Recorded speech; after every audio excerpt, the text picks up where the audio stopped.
is why you entice the cat with a box, and they get trapped in the box.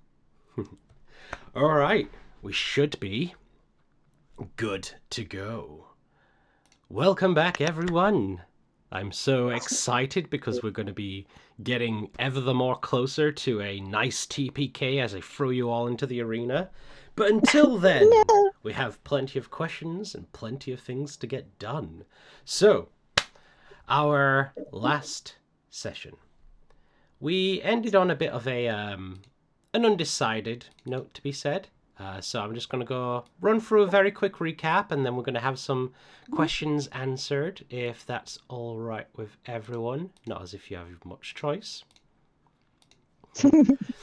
But for a quick catch-up of what has happened. So after arriving in Zadash, you checked yourselves into an inn. After not wanting to get shacked up at the first inn that you found, you instead made your way to the Leaky Tap, where you booked a room, or a series of rooms, for a couple days. And then from there, made your way to Ivan's workshop, or Yvonne's workshop, as it's properly pronounced. From there, you talked over with her about Mimic, told her what it was, got a bit of information about Aormatons, and then decided to hand over Mimic temporarily so that Yvonne could have a look, seemingly trying to uncover any more hidden messages that might be stored within Mimic, or any clues to give you any ideas of what to go against. As the rest of you all decided to go on a lookabout Zadash, do a bit of a shopping spree, Spore decided to stay behind, not only to keep an eye on Yvonne and make sure she was on the up and up, but also to very covertly, to the point where it wasn't really understood if you were or weren't, try and sell Mimic to Yvonne in a way.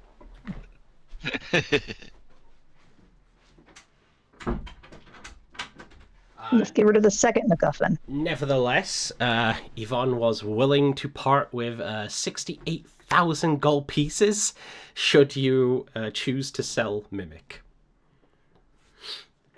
The rest of the party, however, during their shopping spree, headed towards the Invulnerable Vagrant, ordered a few magical items that are going to be available to pick up the next day, decided to have a look around the Penta Market, where they walked past the Victory Pit, seeing that it was open but currently not entertaining any events on, spoke with one of the members there, who told them about an upcoming fight, an upcoming event, usually where they would put on shows during the festivals and the Harvest Rise.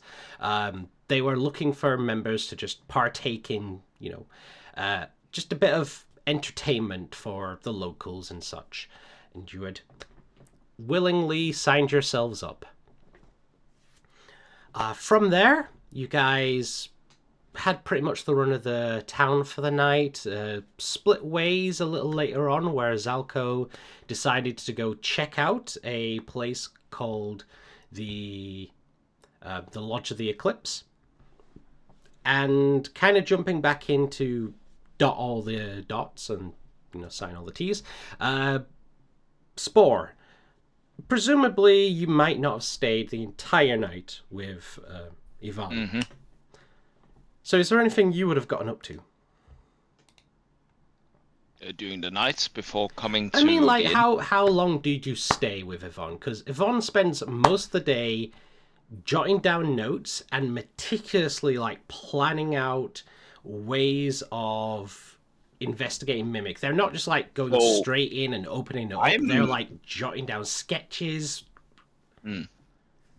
So, basically, I think it's until evening, he would have come back, because besides, looking over, formulating his very bad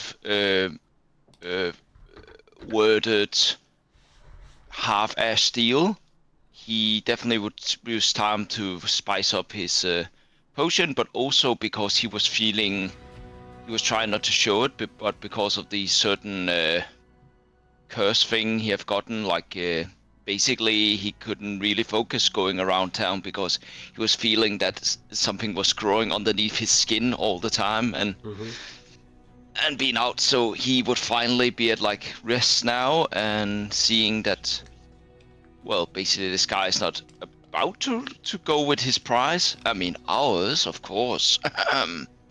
He would nice and slowly return back to the inn, although he does know that there might be people after him because he haven't seen the gnomes, but sticking to the main road, trying to get back without really getting noticed. All right. You make your way back to the leaky tap. No issues on your way. You'll make it back at whatever time you felt you would have left and go on from there. So, if there's no issues or events that you guys wish to happen during the night... A dragon attacks the city. I'm kidding, no. Up to you guys. Basically not involving Zalko, as you did go off and you checked out the Lodge of the Eclipse, so the rest of you all would have eventually come back from your day out in Zadash, grabbed a drink if you wanted to, just head up to your rooms, whatever it is you would have felt you wished to do.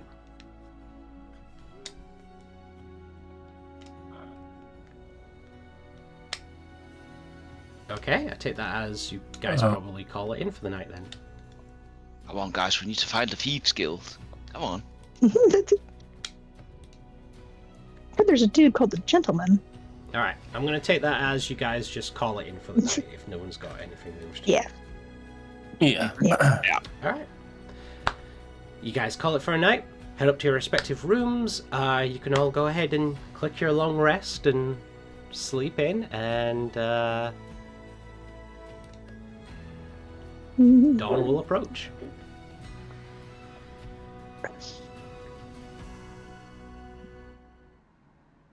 Look at that, my temporary hit points went away. Good.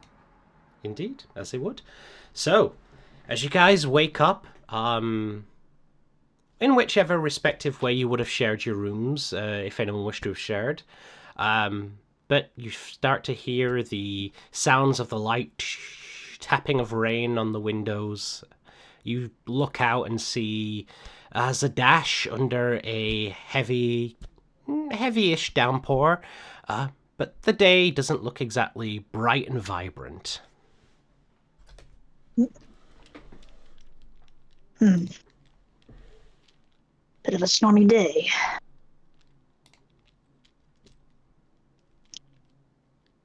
You should probably check on Mimic and Ivan. Of course, we need to. We need to make sure the prize. I mean, Mimic is still there and everything. And Maybe you said at noon we meet up with Elvira. Yeah. Checking my notes. Tomorrow afternoon. So to this afternoon. All right. And I'm sorry, Curtis. I feel like I cut you off. Before Louvain leaves his room, he will do his dance in there. So whoever the person he was sharing a room with will get temporary hit points. Nice. No, I believe it was 2 to a room. So I don't know who shared a room with him, but It would not have been Zalko. Zalko would have shared a room with Mavie. Yeah. Unless she was all like, no, you're bad, Dad. Or bad Zaz. Yeah. Pretty sure Gilton and I don't recall Small. the specifics, I'd have to look up, but I'm pretty sure you guys paid for enough rooms for you all to have one if you wished. I think we bought 3 rooms. Just 3 Yeah. rooms? Okay, so you probably split It it is- 2 by 2. Yeah, and it was for 3 nights. Well, I guess I would say me then. So Siraj and Louvain will take the 9 temporary hit points. 10. Oh, 10 temporary 10. hit points. Nice. Mhm. It's gone So up. guys, let's get something to eat and go over there to the workshop. That's pretty good. It was interesting. And you could just see him scratch himself on his head. Yeah, it's ow. It's still growing, guys. I'm fine. It's okay. The mushrooms.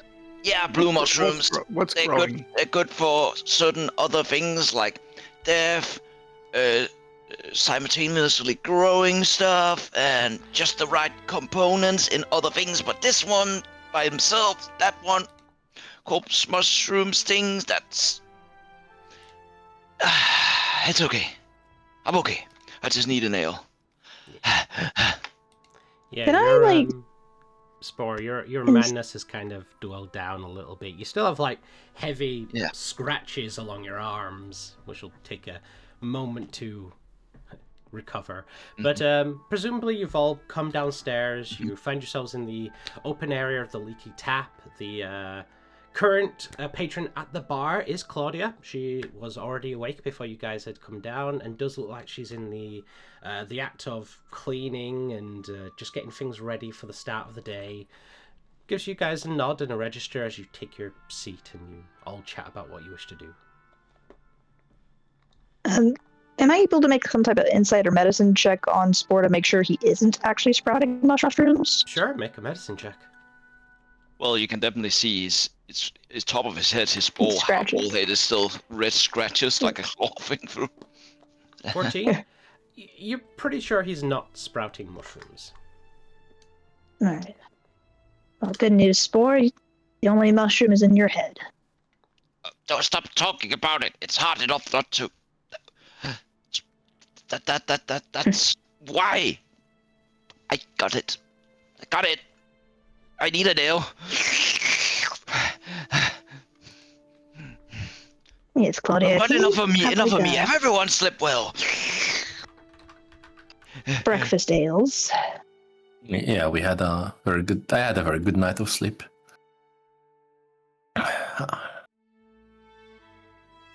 I also took the time to think a bit.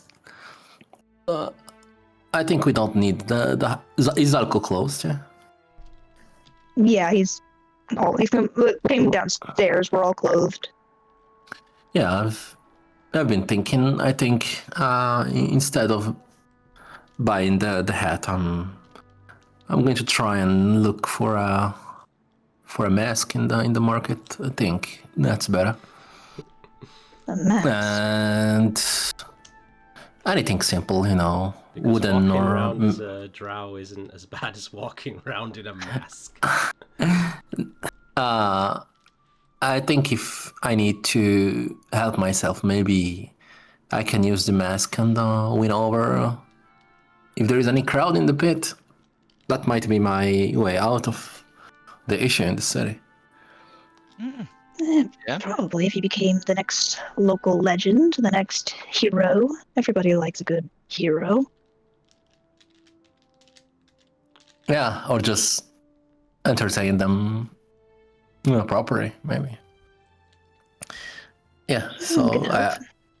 I guess that's our best bet right now. And of course, as Spore keep repeating, keeping a low profile. Yeah. Maybe after I get a bit of money, extra thing, I can join you, and I might. And he looks around. Yeah. You see these little things, they grow, but my clothes are still greenish. So maybe I have to change armor or something. Would love to come with you. I don't like going alone in here. There's shadows everywhere. Don't you see them? Oh yeah, you like the shadows. That's right. Yeah, there's shadows everywhere. Where? Oh, I mean, yeah, of course.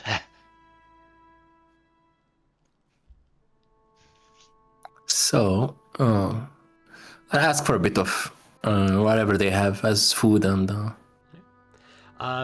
Claudia will inform you that unfortunately there's no food at the moment. They're waiting on Wessex to arrive in the morning. But if you are after ale, then they can pour you some ale. Yes, thank you. Breakfast Thank you. ale. Maybe two. Okay. It's free copper for a pint, so knock off how much ever you grab. Yeah. Definitely get two. Okay. Knock off 6 copper then.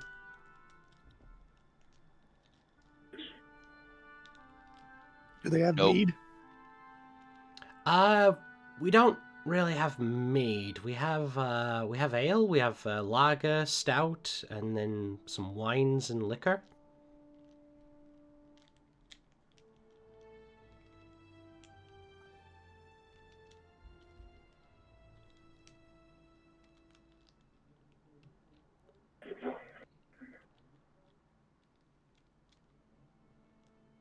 She assumes that Any your of- silence means that you're not really interested in any of those.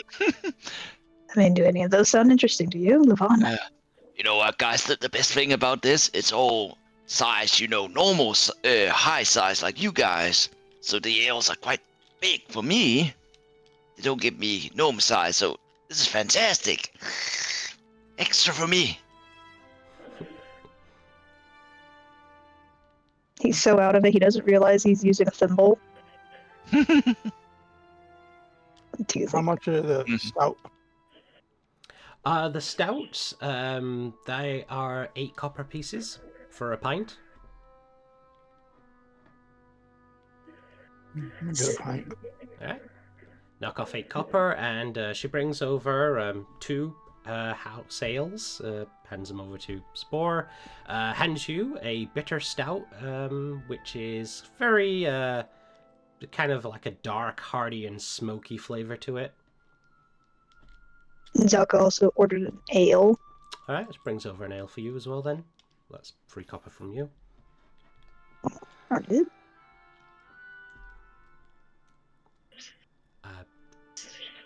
We'll assume that's everything from the rest of you. Oh, yeah, thank you very much. Okay. Don't be shy, everybody. We've been playing for 22 episodes. She IDs guys, Mavie. So guys, did you guys get any good stuff last night here? Out buying, ordering? Made trouble again? Are we about to leave? I don't know. What happened? Right? Well, the guards stopped us briefly because of Siraj. They were curious. But ultimately we were not arrested. There's an interesting shop you might want to look at. Vulnerable Vagrant, I believe it's called. Invulnerable Vagrant. Very interesting things there. What does it do? What is it? Is it ale? No, it has a bunch of interesting items, interesting trinkets and magic items. Yeah. I'm sure you're gonna show me once we win more gold and yeah. Yes, it is a bit on the pricey side. However, it is, well, magical items, so that is to be Oh. expected. Anything you fancied? There are some magic scrolls for Mavie. I was gonna get Siraj a hat of disguise, but I guess he doesn't really want that anymore. And Yeah, some the item interesting was gloves. extremely expensive. I think we can use our gold to buy something else for the group. And I was actually interested in a pair of gloves to make me a little bit stronger. Yeah. Perhaps. And you can Yeah. just see. Oh, sorry.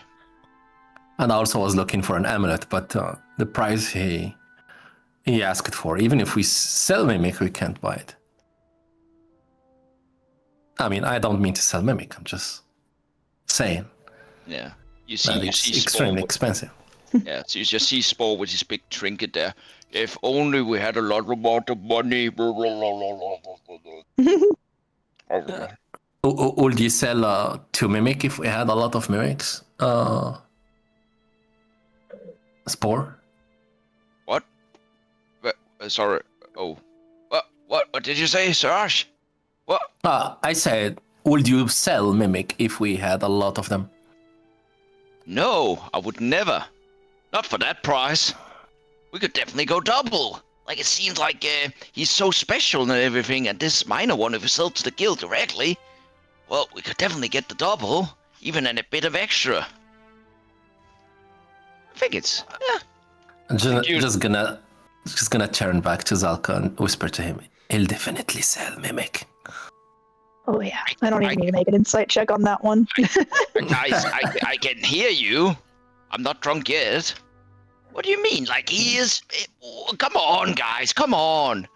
If he is so important, big knowledge in him, and it can be shared around to everyone and improve everyone else's life and knowledge, science.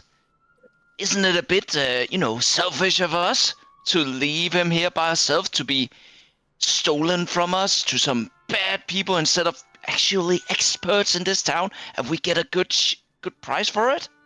Come on. Yeah, I know that you're just lying, but I appreciate the attempt. Yeah. Well, I'm not lying. One part of it. The other part is not that important to me, but the other part is. I don't know where you're getting this from. You're not a man of altruism. That's okay. If I knew what it was, then that words, then perhaps yes. But come on, guys.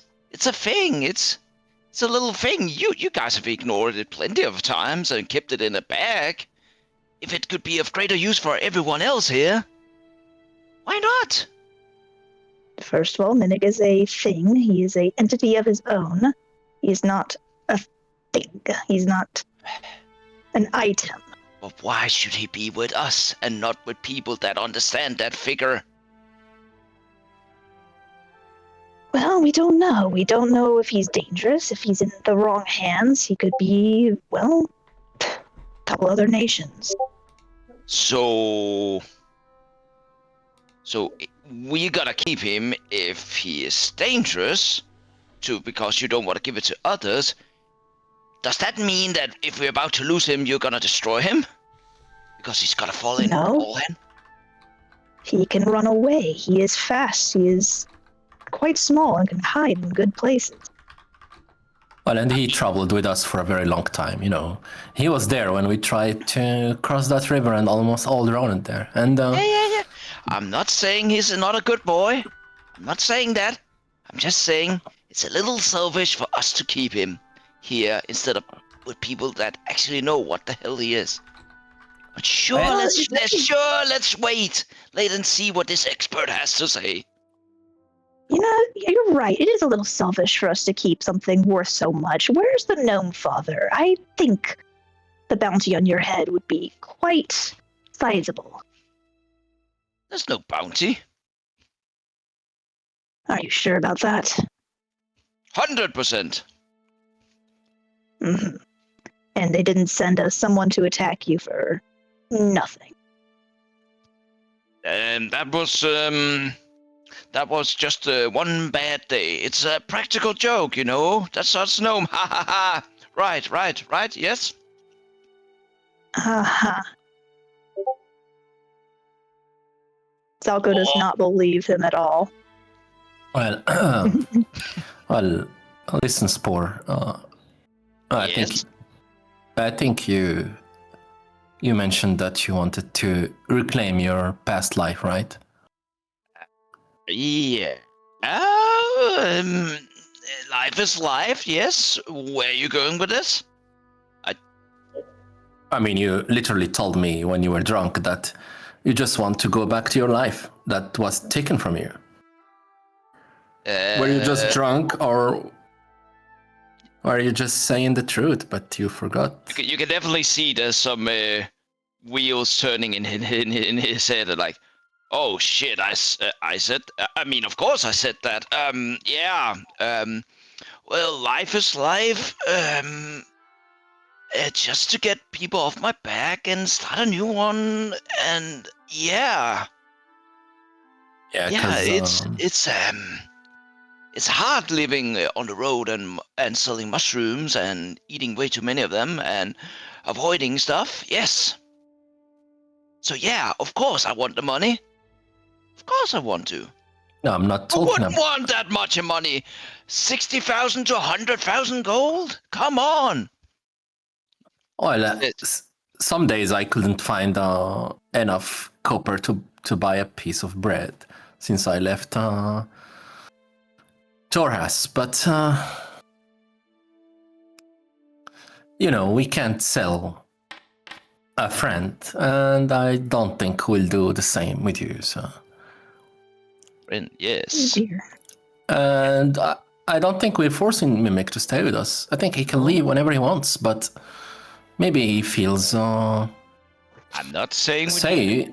He I feels mean, safe with us. if Mimic decides he wants to stay, he can stay. We're not being selfish and keeping him away from them. Yeah, I agree with maybe. It's She's up to right. him. Yeah. He don't Yes. belong to us. He belongs to himself. So we can't sell him. Yeah.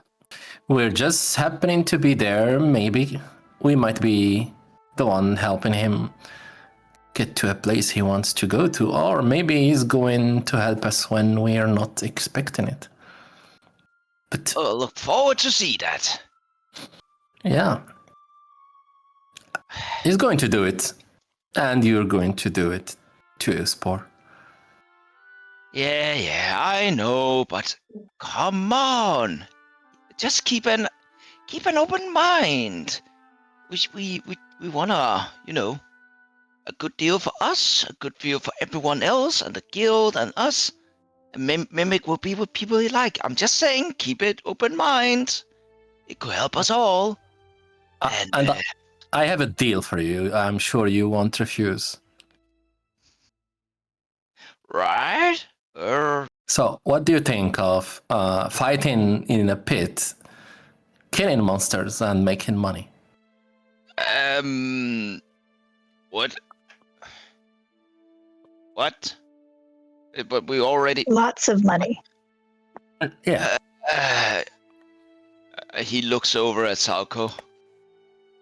Ah, fuck! You already raiding me up already. Yeah, fuck it. I'll do it. Yes.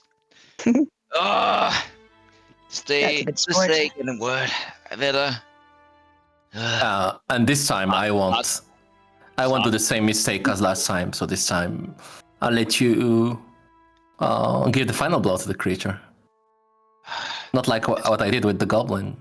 Please just tell me we're not fighting that grandma again. Oh, I hope not, although she is quite a beast. We're fighting people, monsters, animals, the environment. From what I understand, it is creatures, monsters, beasts that have been captured and brought to be fought against for entertainment. Yeah. A little bit of a barbaric practice, but you get 200 gold each. And they said if we manage to beat the creatures, do we have like 3 fights, right, Zalko? Was it 3 fights? I don't remember. I just know that Depended we on fight until. it depended on how many people participated. Yes, there we go. But something I'm sure is that someone is the champion of the arena. Yes. Spore. So Yeah. Someone named I mean, Saramdir. we'll definitely have to have our strongest fighter as 1-on-1, and that's definitely Luvon. Big, strong, armored with his shields and everything. He is the rightful champion of our group. Yeah. I think Right, we can Luvon? fight all of Not how it us at works. once.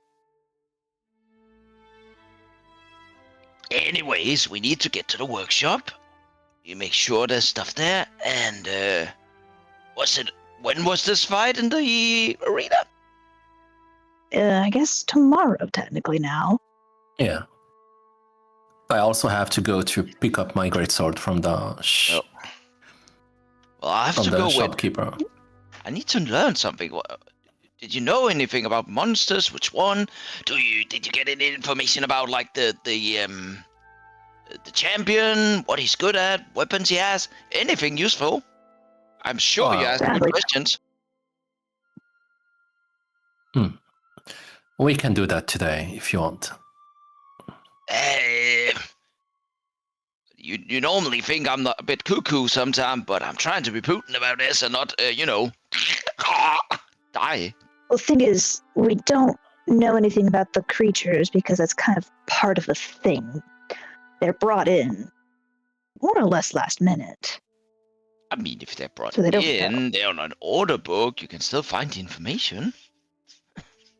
Fair Right, enough. but they won't tell us which creatures it's going to be till the fight. Fine, if we're going that route. Well, I mean, if you want to find out, I'm not going to stop you. But asking around about that champion and finding out what he's good at, that's a good idea. Like what he Very does good. and what his tricks are. yeah, if I'm to make any kind of countermeasure potion thing or buy, I need to know that. But anyways, yes. It As he's sounds about to like finish his he's second been ale. It sounds like he's been the champion for a long time, so he's probably got a reputation. If we ask the right people, we could probably find out a good bit. Probably ask what their favorite fight was with him and what cool moves he did.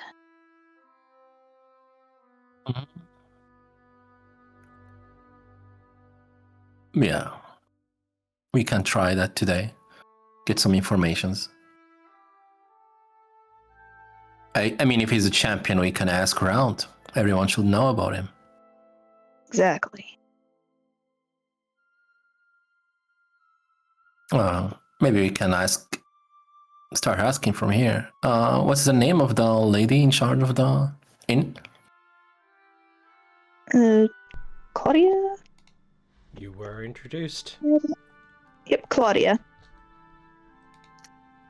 I'll raise my hand then. Sorry, Claudia, please. Just be right with you.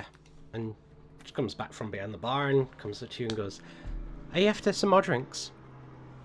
Oh no, I'm sorry bothering you. It's not about drinks or something related to the inn, but we heard that there is someone, they call him, I look again at Zalko, what's his name?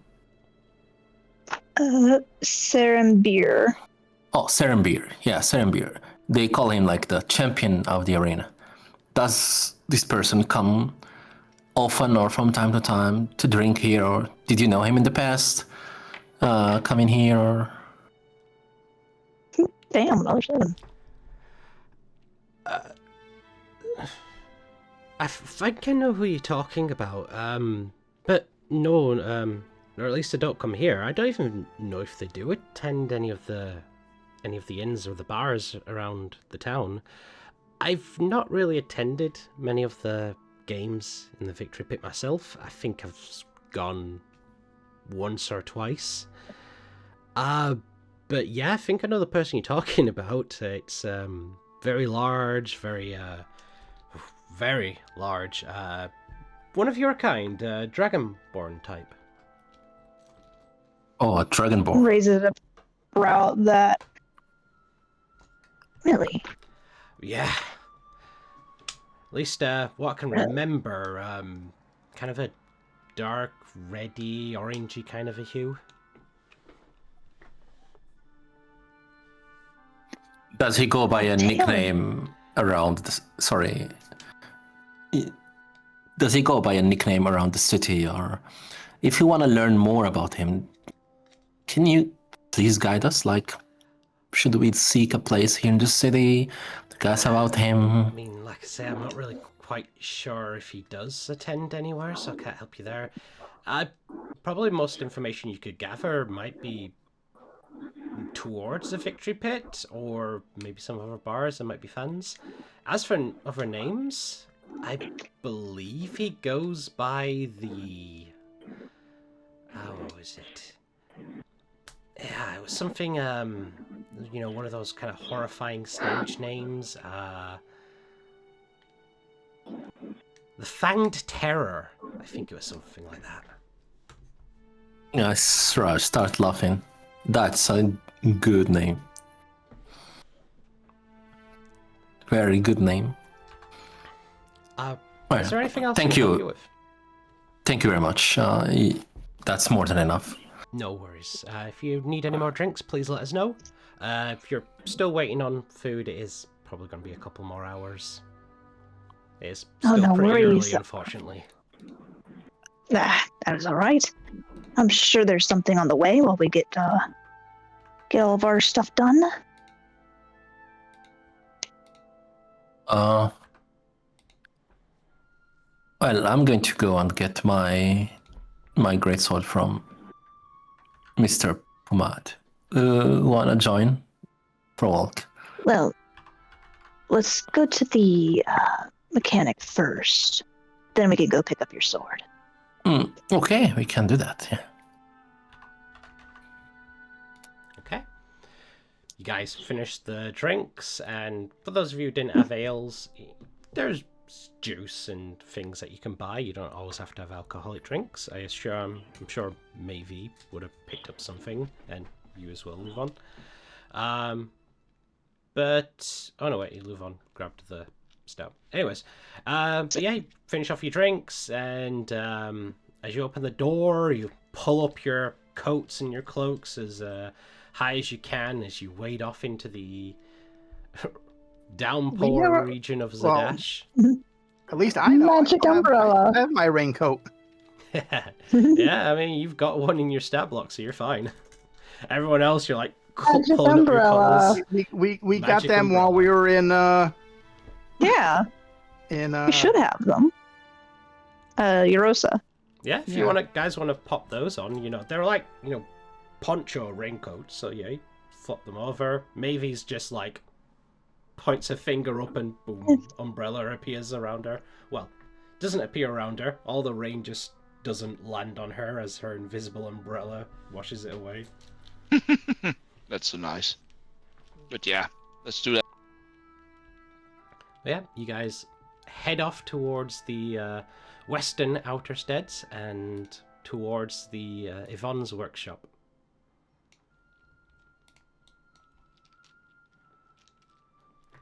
Once again, appearing before a junkyard of a yard. You pass through the gate, head towards the door. You should give it a light knock, I imagine. There's no sound for a bit. Knocks harder. Knock harder, you hear. Yvonne. Something seems to have fallen and clattered. Can I focus really hard and try to listen? Make a See if I perception can't check. detect it. Yeah.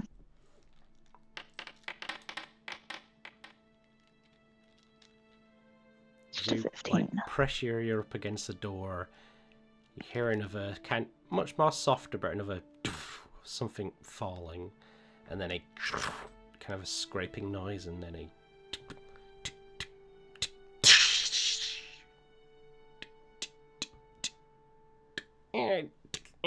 and the series of locks, and a door opens up. You see what looks to be an extremely dark, heavy shadow bags under her eyes orc woman with a sheet of paper pressed to her face, where you can still see a little bit of drool connected to the side of it as she goes really good morning. looks like she's still immediately asleep as you are banging on the door. Probably hasn't had much rest. My apologies. I guess we woke you up a little early. Oh, it's you! Hi! What time is it? Appears to be maybe 7 in the morning, maybe 8. What date is it? Should still be, what is it? 10 Undilar. Oh, good. Sorry, for a moment there I thought I slept through all my time. Please, come in. Yeah. Of course, yes. It's Wipes right. at the face, and the sheet goes scattering to the floor. She opens the door and lets you all in. What Spore can refer was a pile of mostly used pots and pans and cups and kind of some more glassware that were used throughout the day of her experimenting and jotting and taking notes on Mimic has multiplied. And now you see kind of like a series of like a big Jenga stack of more pots, and even one kind of glass where that would have held a candle that is still kind of half filled with cold coffee. What looks like a heavy night's work, as most of the area is just kind of trashed and scattered with many mugs of coffee. So, right, I'm sure you're all wondering where I've got to. I haven't started. I kind of figured it's only been one day, but have you made progress on... And there's so much to discover. Like, just where even to begin. I've taken excessive notes, and she guides you over, and she shows you there is like a series of notes and scrawlings and massive, intricate, very well detailed blueprints that regard the outer shell of Mimic and possible ways and functions that she might be able to start stripping it down, and where kind of like how the series of the metalwork works so that she can take it apart without having to remove or break anything. And it looks like a lot for theory work, but it is just so much there. She's like, so I had a few ideas. I'm kind of working the right way. It seems like, and she brings you over, and you see Mimic is just placed at the end of a table, which has the only clearing in this room. And Mimic just sort of is just, his lights are on, the little eye icons are there as if he's looking towards you all. There's kind of a big smile face that appears once he notices you.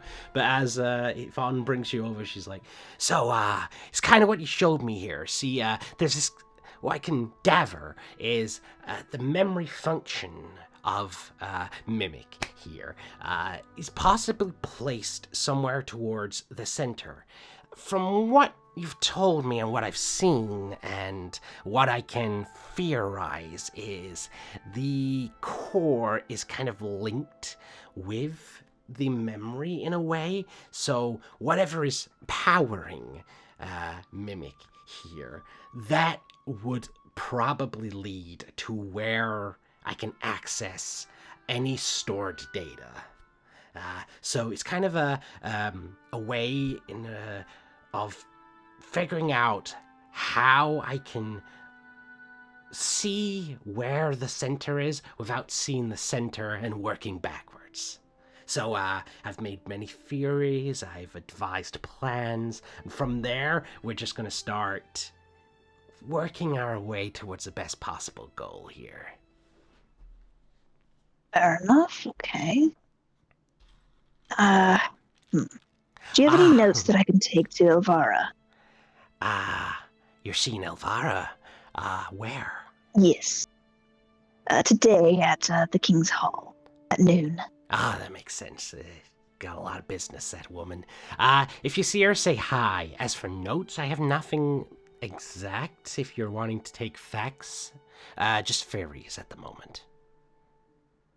I think she would still be interested in some of that.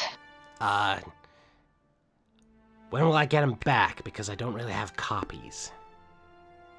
After our meeting today. I'll bring them right over. All right.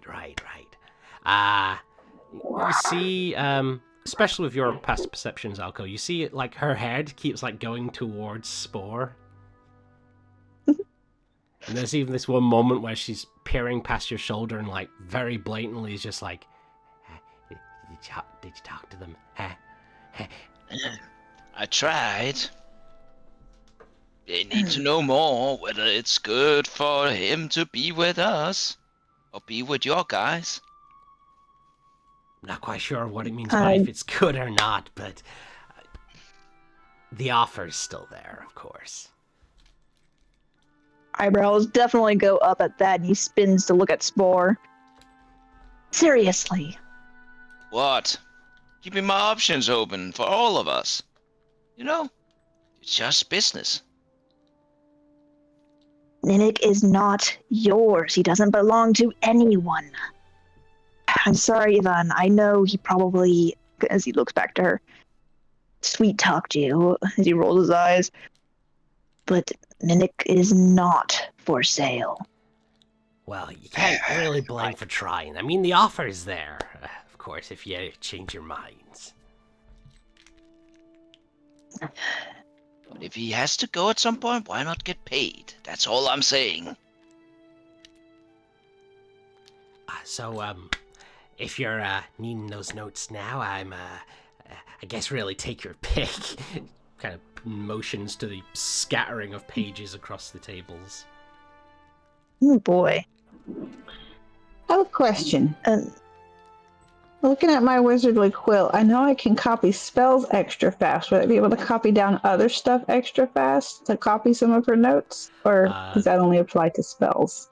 That might be a function of that new spell we were talking about. Ooh. In fact, go ahead and make me an Arcana check.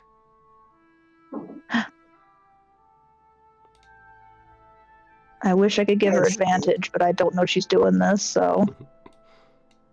Guidance! Guidance. It's missing a 0 at the end there. Still, 12 is pretty good. As you are kind of surmising that, you're definitely thinking, like, obviously, you know, with your wizard quill and your attentive knowledge for being able to copy things, your mind is, like, sparking through ideas of potentially new spells that you could create that could do such a thing.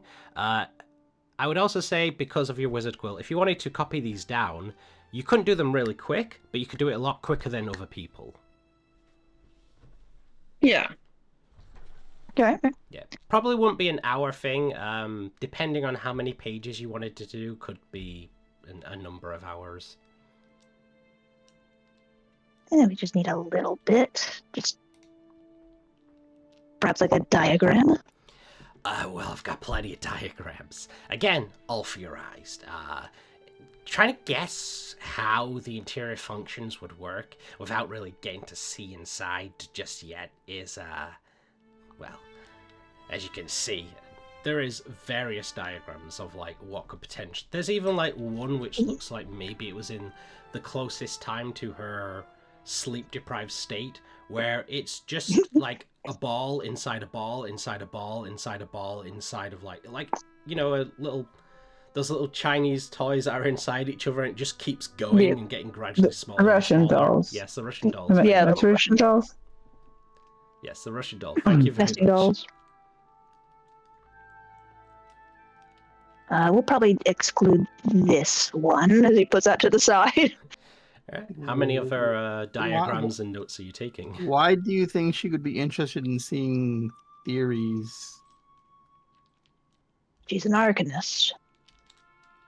Okay, I mean, if she's interested, she could just come here and see for herself. Yes, but she might also be busy and not realize the amount of work that has been completed.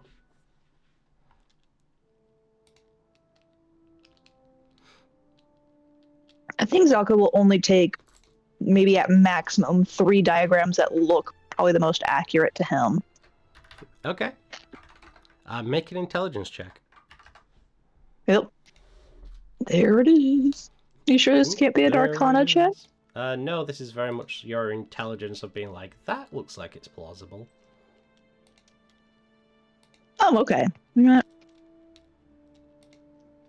Not too upset about that one. Alright. 19? Okay, yeah, you pick from like the free ones which don't look absolutely ridiculous and have some various big long words that look like they could be accurate. Yes, I think we could borrow these just for the meeting, and I'll bring them right back. I could copy some stuff down if you want, so we don't have to take her Oh, notes. maybe that's a brilliant idea. I'll show her the 3 diagrams. How quickly do you think you can get these copied? How quickly do I think I can get those copied? The diagrams themselves? Just the diagrams? Yes. I would say the diagram's not too bad because you're not like copying word from word from word. You're trying to copy the image and like where all the notes are taken on the side. So in that case, that would depend on how good you do on a roll. Because there's like forging skills, and I'm trying to recall which one's the forging. Is that one intelligence or dexterity? That's what I'm just double checking. Regardless, would I be able to give her advantage by using my moon touch scimitar to light up behind the paper, like the thing that she's And trying then to just copy, like so she put can another trace paper it? on to trace it? Okay. Like a light table? I mean, that's an inventive way that would work. If you were going to say, can I just use my light touch scimitar so there's a light in the room, I would have said no, but that one's an interesting one. So I would say... We don't have it. I would say if you're tracing it as well, do dexterity with advantage. All right. Yay. Dexterity. My real mouse is at least a +1. And I would totally use guidance on myself for this. Totally.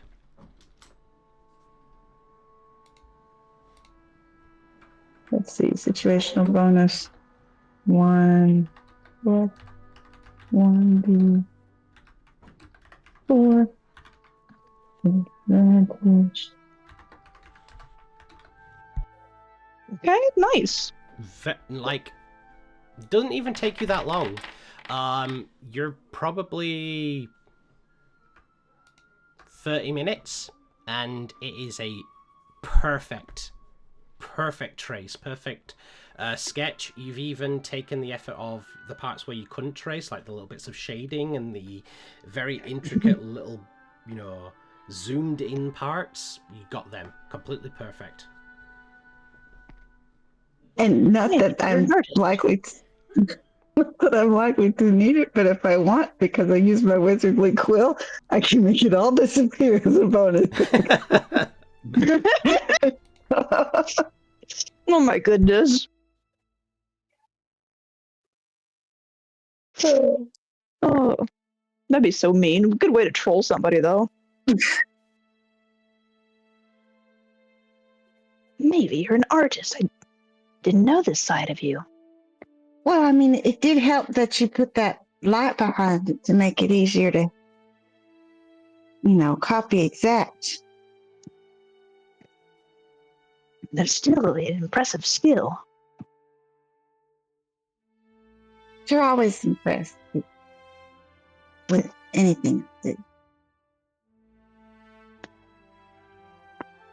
Well, you're an impressive person, maybe. She rolls her eyes. All right. Thank you, Yvonne. Does anybody else have any questions for her? But I think we're otherwise done. We can let you get back to sleep or get back to studying. Oh, now that I'm awake, all the ideas are bursting, and, I'll need those diagrams back, because if I'm right, they could definitely help out. But I'll be going ahead and getting a start on things. We copied them. We're just taking the copies. You did. I forgot about that. I'll see. I think I need some coffee first. How long do you think it will take you to, do all of this?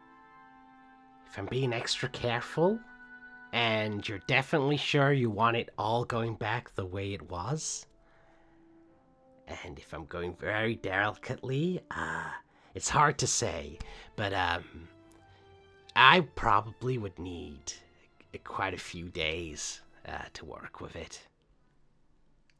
I could work with that. Days is fine. Say, like, if you don't want to keep coming back every day, we could say, like, a week. I mean, Mimic might miss it. By all means, please come back and visit in. I'm just saying if you wanted to put a deadline on it, that's all.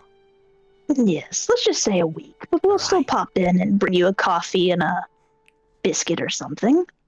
Not a problem. A week's time it is, so that'll be... how about the 17th? That okay for you all? That sounds good to me. Do that, everybody. Wonderful. Be on your best behavior till the 17th. Yeah. It's for 1 week. Yeah. And then we do the ka-ching. No, we are not selling them. We'll take 1 week, yes. Sure. Look forward to see what it is. Mimic is in good hands, much more capable hands than ours, so that's good. Yeah, wonderful. Right.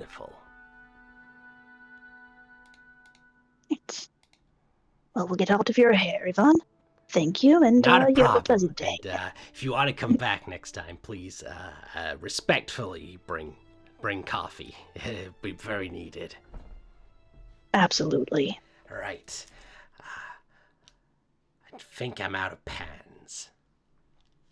Kind of wanders off to see what they can fetch. I thought you said, where's my pants? He's going around with I know. I know. I was like, they just free ball in there. I mean, I know they're girl, but Is that not what she said? Pans. and Oh, like she's still cooking very much I in the heard same... I heard a T in there. She's still very know, me much the too. same outfit she was wearing yesterday. we probably should get her a new set of what is it called, Chinaware or whatever. And it's really like old sport, like, yeah, that's one obsessed dude. I would know. Oh, girl. Well. All right. I know we'd be a little early, but perhaps we could pick up some official breakfast and then go to our meeting. I thought we were going to It's stop time up. to pick up the greatsword before then. Yes, and some breakfast, then the meeting. Probably breakfast would be good first. Who knows if the shop is even open yet? Fair enough. There's plenty of space between here and there. I'm sure we can find breakfast. As always, a vendor. Plenty. Depending on how fancy you want to get with your breakfast, there are restaurants, there are simple taverns that serve food. There is the equivalent of like cafes and such. It's it's a big city. There's whatever you want to find. It's just what do you want to splurge out on? Cheap, modest, expensive? Cheap. Zalko is poor. Always cheap. All right, cheap. So you head off and find what is very much the equivalent of like a dive bar, which with you being in the outer steads is not hard to find. There's quite a few that you find, and inquiring within, a breakfast each is probably only going to pop you back 5 copper. Yeah. Perfect. Especially if it's like on the go kind of food, like a wrap or some shit. That would just be street food. Yeah, that's more street food, Street which vendors. you can acquire, but this early in the day, you're a bit slim for choice. Okay. But if you guys want to pop down 5 copper for food, by all means, take it off your cut sheets, and you're given what is the equivalent of, a 2-star restaurant breakfast, which looks like it was taken out of a TV store package. It's clearly microwaved. It's clearly microwaved. It's a TV dinner. It's got Still like has like a little bit of label. everything is in like square shapes where it's like, is that cardboard or is that meat? You're not entirely too sure. I mean, at least there's no bugs in it that we can see. But nevertheless, I'd say that probably sets you back a good 2 hours if you want to just take your time sitting here and resting after you've eaten. Yeah. Sure. Let's go pick up his sword. All right, and then you guys are making your way over to the Penta Market. Yeah. Do I see Unless anyone Blitz like wants hard bar fight. selling like random masks, wooden masks, or anything like that? At the moment, there isn't anyone among the streets or such that you see selling masks. That would be possibly more easy to find when you are reaching close to a festival event. But if you want to have a search around for any like stores that may sell masks, you can do if you wish. Oh yeah, I'll take the time to do that. Sure, go. If you want to take the group with you, go ahead and make an investigation check, and if the group's going with you, someone can give you a hand, or if you're just wandering off on your own, make it by yourself. Yeah, I would absolutely give them advantage to that. Yeah. Help them look for some masks. Yeah. Okay. You let the group know that you want to just try and find a place that's selling masks, and just head off that way. There we go. Hell yeah. Nice. I mean, I know nice. but okay. That's good. Right. Just as you roleplay that, let me get up my thing of any place that might have masks. So you just want something that covers your whole face, something that just covers your eyes. What are we going for here? Whole face. I think I'm going to use it when fighting. Remember, like I registered with a different name, not my name. That's right. That's right. Do you want it to be like an animal mask? You'd kind of look cool as a wolf, like with a wolf mask. Oh yeah, anything like that. Yeah, a wolf mask or a scary one, or even a funny one will do the trick. If you want them to love you, you have to be cool. Yeah. Funny one might make them. Well, actually, it might make them take you less seriously, make you feel less of a threat. All right. Not too bad, because this is within the Penta Market. So it didn't take you too long, especially with that nat 20. Searching for maybe 20 minutes when you come across a store. Tucked into kind of a crooked alley just off the main square of the Penta Market, you see a building that is cramped, or what is a cramped 2-story shop overflowing with various oddities. There is a sign that's mostly worn out that says the Brass Menagerie. Okay, the Brass Menagerie. The windows are dusty, and as you enter, a doorbell gives off a ting-ting, tinkling chime. Inside, you get the very smell of like old wood polish and incense and faint metal that lingers in the air. You can see a lantern light that reflects what you saw in the window of a few dozen or so masks that hang from the window, and when you enter inside, it appears to be in the rafters as well. From the look of things, this looks very much just like a pawn shop. Okay.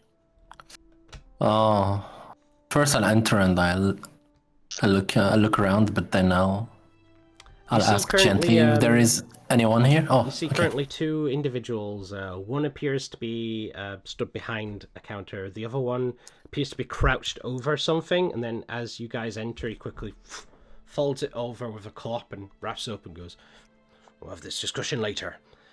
Turns and walks past you lot and out the door.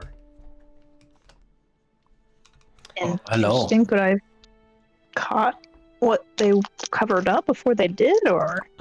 Be very quick. Make a perception with disadvantage. Gotcha. Perception, disadvantage. Dang, okay, that's fine. Even with 11, too quick. Quickly just flop the cloth back over. As that gentleman leaves, you see standing behind the till, or the front desk, a thin and wiry man with short-cropped grey-blonde hair, has these very round spectacles that are kind of perched upon his forehead. Wearing kind of a dusty waistcoat, fingerless gloves. You do also see his right arm is entirely prosthetic. Ooh. Hi, how are ya? Oh, I'm doing good, kind sir. That's quite the shop you have here. That's quite the face you have. Don't really see your kind around here. In fact, I don't think I've ever seen your kind. Well, here I am, in Here your you shop. are, in my store. I guess you...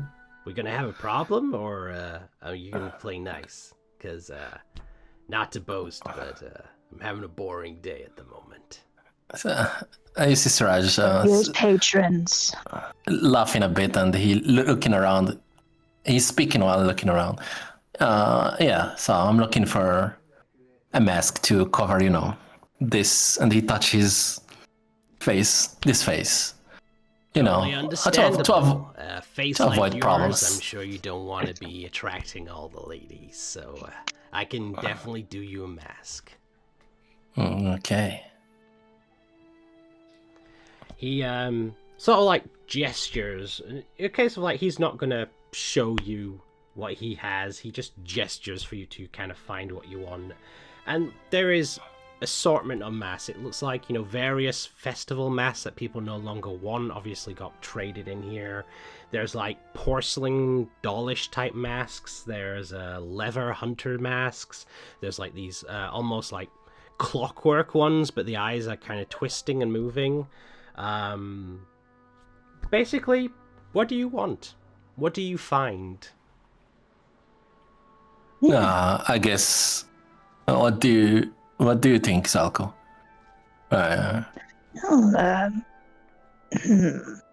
Depends on really what you want your new identity to be. Do you want to be fierce, scary?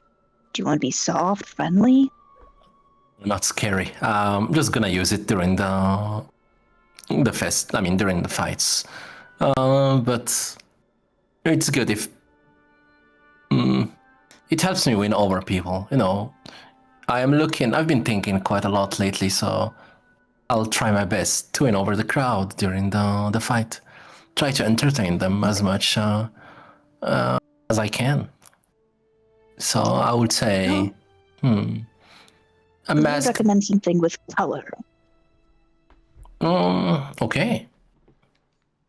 Yeah, let's put some color to that to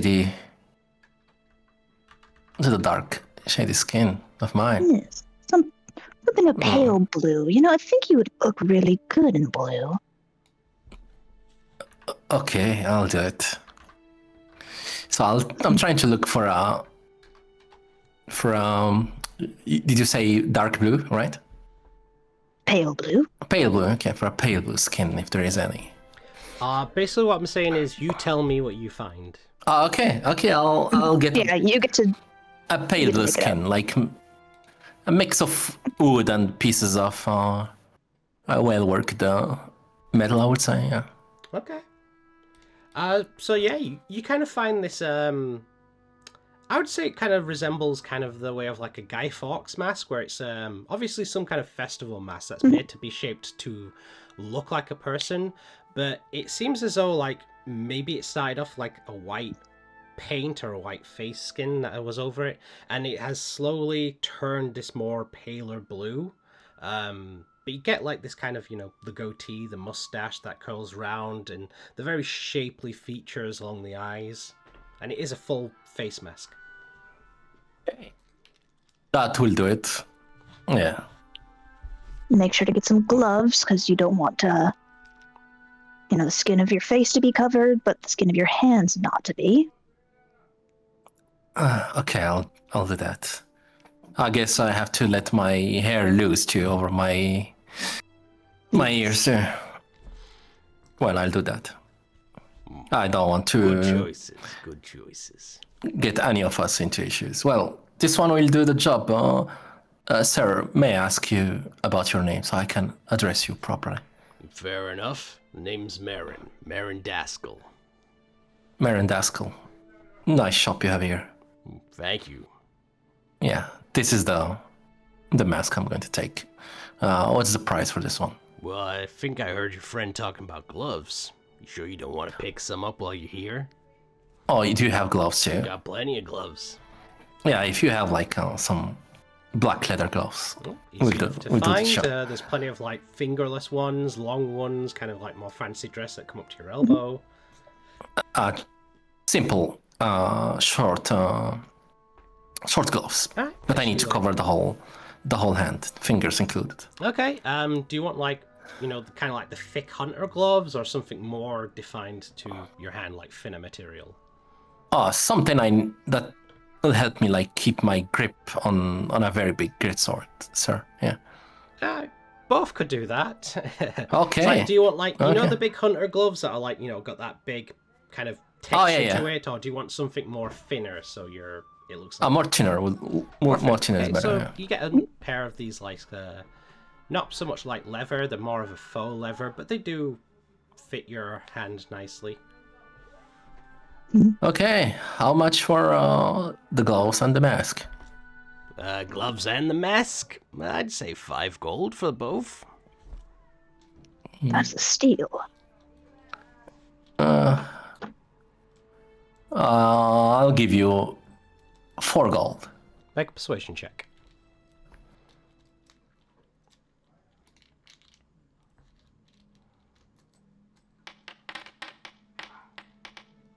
Ooh. Dirty 20? No. Yeah, dirty 20. Sold. I hope you enjoy your purchases. Oh, there you go. Your Go ahead and, 4 golds. Knock off 4 I took gold. out. I did, yeah. And if you want to add into your inventory, you got a mask and a set of gloves. Thank you. Thank you for your help, sir. Not a problem. Hope to see you again. We got all kinds of stuff in here. Yeah, maybe I'll come back another day for more stuff. Of course you will. Yeah, I'm gonna put the gloves and strap the mask around my belt. All right. Yeah. Actually, may I inquire about your arm, sir? What about it? It's very interesting and intricate. Just kind of curious who made it. Guy came through. He was looking for some goods. Happened to be a craftsman by trade. We made a trade. I got the arm, he got a couple of goods. Oh. Well, they did a remarkable job. He kind of knocks on his metal leg. It's just a bit handcrafted. I see. Well, I don't think the guy's around anymore. Yeah, one of those Taldori sorts. Understandable. A weird lot they are. All right, thank you, sir. No worries.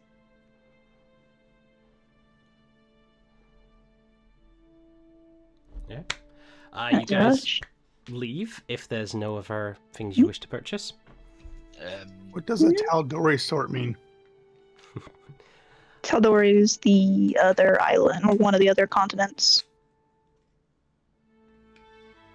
It's like an American going, it was one of those British people. Oh.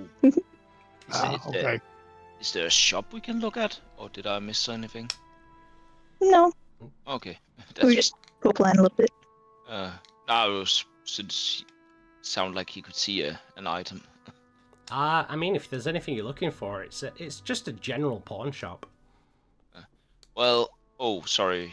Was Pawn shop, correct? Not porn shop. No pawn shop. Okay, thank you. Oh, sorry. do you have that secret room? Yeah. Did you ask him about Sorry, a your secret accent room? sometimes. With the secret room for the centaur stuff, I mean, Oh, God. you want I'm not here to that- kink shame. I'm here to kink ask why. Right, yeah, Spore is gonna ask whether he has something, so, sir, excuse me, I'm down here. I can see you, yeah. Yeah, so you wouldn't have to have anything like cloak, booths, maybe some stunted leather that has a bit more oomph, a bit of magic in it, like enchantment stuff.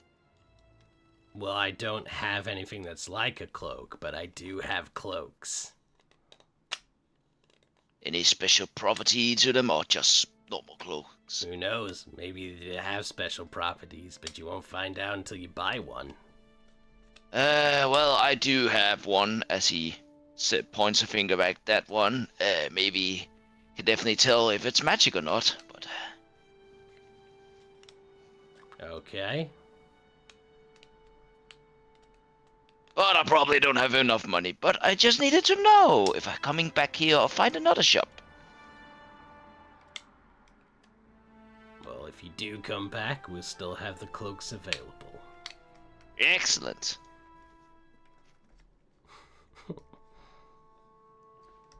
Are you buying a cloak or not? Nah. Get the hell out of my store. Alright. He leaves, turns around. Did you buy something, Spore? I'm outside. No. I don't think I got, if it's magical, I don't got enough, you know, the gold stuff, so. Anyways, we're gonna fight in the pits. Luvan is gonna win and give us money, so it's gonna be fine. Yeah, We're all gonna fight. we'll win together. Well, that depends on whether we're fighting together or one-on-one. Hmm. No, Right, the first part we're fighting together, the creatures. Ah, perfect. So glad I could stand behind you, Luvan.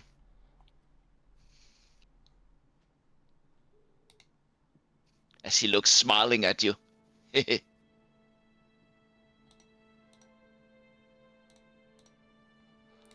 probably light enough to use as a shield, you know, Luvan.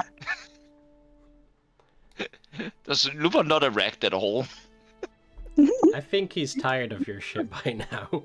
He doesn't fight behind me because he runs up ahead. I think it's the right way to deal with Spore is just ignoring him. It will drive him mad. That's why he keep keep Alright. poking at it. You guys continue along your way through the Penta Market, suddenly arriving at the Invulnerable Vagrant. There are lights coming from the inside, giving you the notion that the place is open. Now, Spore, this place is quite fascinating. Do Yeah. not upset the owner. Well, Why is it special? Because it's a world of wonder in there. I like the owner. Yes, he's quite wonderful. Right.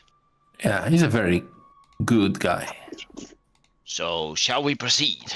Let's go. Yeah, let's go.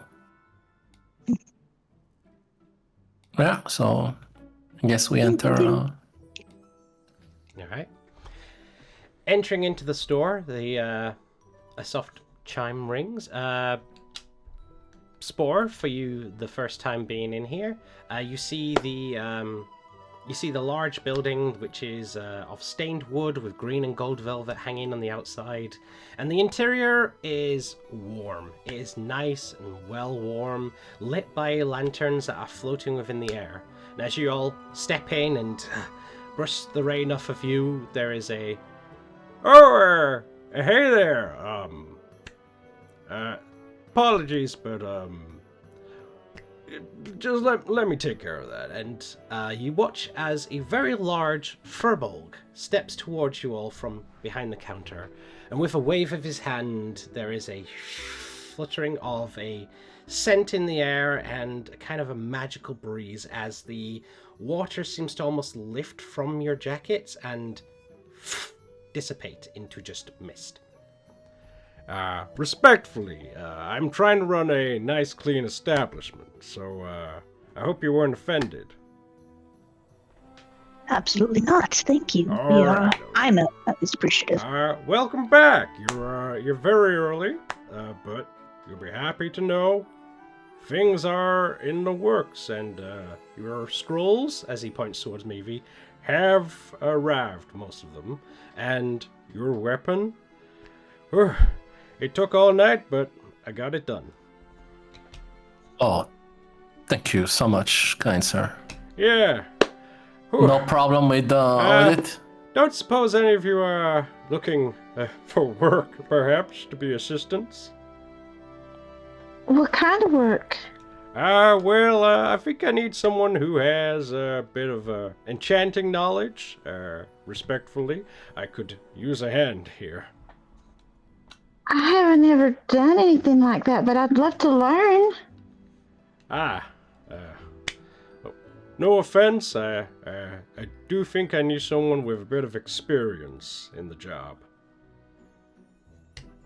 She's quite good with magic, the weave in general. I don't deny that. It's Also, just, it took me many years training at the Sultrus, or training to reach the level that I'm at, so kinda need someone who can keep up with me. The workload is starting to pile up. Didn't realize opening the store would put so much on me. It's a shame there's not more than one of you. Yeah. Anyway, your item. And he goes back behind. And again, anyone watching this, I'm sorry if I'm butchering Pumat's soul. It's really hard to do. it is. It really is. Don't worry, we'll give you more chances to do it. So he goes back and comes back out from the back, and he's carrying your greatsword as he... Alright, there you go. And he puts the greatsword on the table. One enchanted greatsword. Took your advice. Not quite sure what's going on there, friend, but didn't seem like it had much to say. I guess it talks only to me then. Right. Anyway, I thank you for your enchantment and diligent work. It was quite literally one of the least things I could do. Sir, I'm not the smartest fella out there, but did you happen to be the patron of a group before? What exactly do you mean? What do I mean? Let's say a group of people participating in a fighting tournament, and you help them with a bit of items or something like that to help them have an edge, and instead of paying you, they spread the word. Understand me, I'm not trying to ruin your business, sir. I'm just asking. He really takes like a moment pondering like what you're saying, and then goes, "Are you talking about like advertisement?" Yeah. I mean, yeah. Yeah, I look at Zalkodresa and I'm like, I'm not good at asking stuff. Yeah, I'm not that great either. I think what he's trying to say is basically we wear your merch. People see how awesome we are with your merch in the victory pit. They say, I want to be awesome like them. And they come here to the invulnerable vagrant because they saw how awesome we were. Make a persuasion check. Do I get any advantage? I don't think so. Man. Okay, well, it's just a flat 15. Yeah. 15, because you see him like he's like generally thinking over as he goes. Yeah. Gotta get back into it. Canadian. Go for I know. Canadian. You know that doesn't sound like a bad idea. Yeah. I probably would have to do most of the work trying to find a group that's taking part to advertise it, but that's not a bad idea. I'll think on it. Hold on, you don't need to look at all. We are actually scheduled to be in the victory pit tomorrow. Is that right? Indeed. Well, I wish you all the best of luck. Let's go in American again. I have to move my jaw to the side and kind of talk from the side when I try to. Yeah, it's kind of like that bit to the side, but you also gotta suck in the bottom lip a little bit. And then if you don't do it right, it just goes Texan. Yeah, I tell you, I tell you. Oh, you want to try my snowmobile? That's the best I can get it to when I practice. Oh, so you want to participate in the victory pit and advertise me as your patron? Yeah. When exactly are you participating in this venture? Tomorrow. Tomorrow? Oh boy. I'd have to probably do a bit of some patchwork to get some logos built up, but where exactly are you thinking of? Yes, definitely looks at Siraj. Yeah, what were you thinking of? I mean, if you just want to go in and say that your fancy sword there was made by yours truly, then I don't have a problem with that. Oh yeah, I'll do that. I mean, Wonderful. I think. Wonderful. Yeah. Or we could also perhaps add a discount to what I owe you. Now make a persuasion check.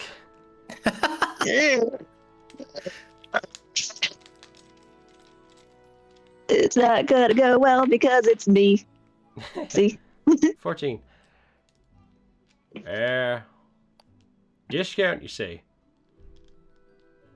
I'd still owe you, 670 gold? Perhaps if I wear a hat or a shirt or something with your logo, down a couple hundred.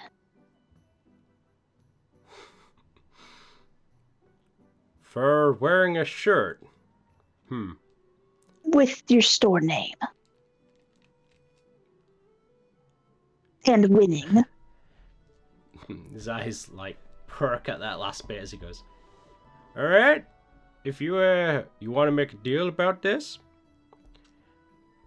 you go in wearing my brand and logo, I'll knock down the amount you owe by 10%. If you win, I'll knock it down for a 20. That sounds like a good deal to me. Right? Is that the armaments you're all gonna be wearing?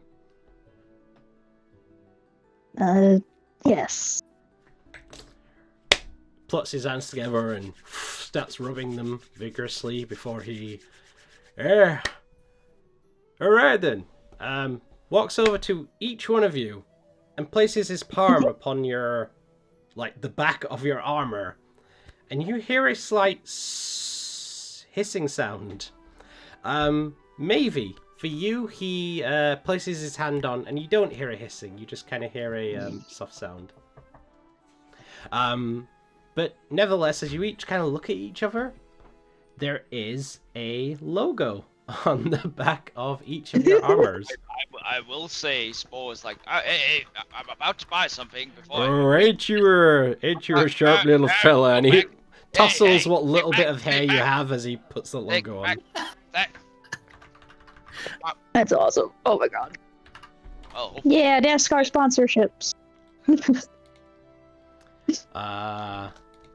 I'm trying to get a proper picture of the logo that gets given to you, but God damn it, Salgo, now I have to buy stuff here. I need enchantments. God. I What? I think it looks good on you. hope it's a continuously discount thing. So, why are you so quiet, Drac? I've noticed All a of a couple of people are sudden. quiet. Am I? There you are. Yeah, I heard Crocus was a bit quiet. Now you're back. Also. Okay. Yeah, I don't know. It's like I'm just saying. I need to buy stuff here from this fella in Chapma. There we go. What? That's the best I can find of it. Nice. Oh, fuck's sake. Alright. That particular enchantment is only temporary, so it will wear off after a couple of days. That's something. What kind of enchantment did you put on Saras's stuff? For his weapon in particular, he wanted something that hits a bit harder, so I enchanted his weapon to hit harder. Basically give him a +1 enchantment. So is that something you can do for like my armor here or one of my copers, so on? Yeah, we can. We can go ahead and enchant your armor or your weapon, which if you want to do both, we can do that. But it's gotta be in the waiting list. I do have quite a lot of orders to get through. How much for like? I think it's a bit too much for 2 weapons, unless there's an extra discount for 2 weapons, right? If you want to have your discount put in with your friends there, then yeah, we're gonna have to add it to his list, which means you won't be getting it back for a couple of days until he pays what's remaining. Right. I'll have the discount once we're done fighting in the arena. I need new stuff on there. Then I'll make business with you. Well, Because I alright. need my armor. Then I'll be expecting your business afterwards. Excellent. Because I'm gonna lots of stuff. Lots of the good gold, the shiny stuff. Yes, I'll have. Alright.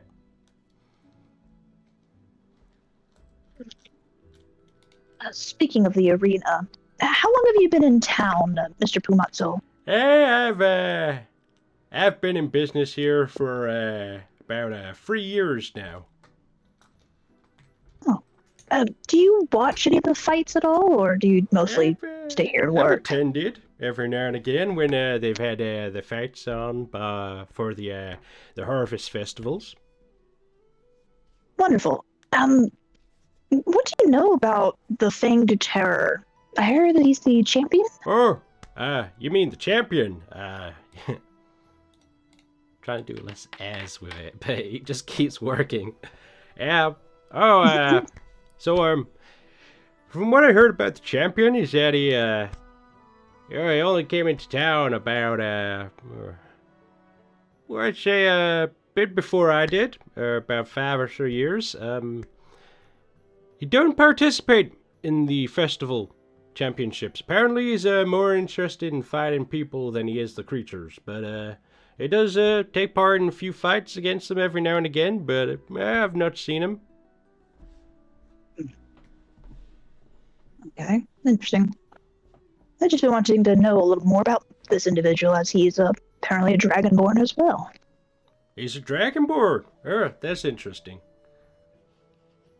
That's at least what I've been told.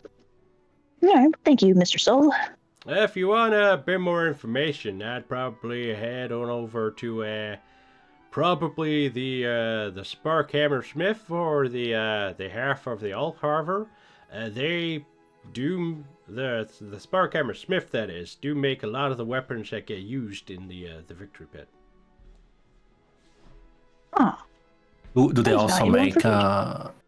armors and stuff? Yeah, they're very much the crafters of fine armaments and weaponry. Okay.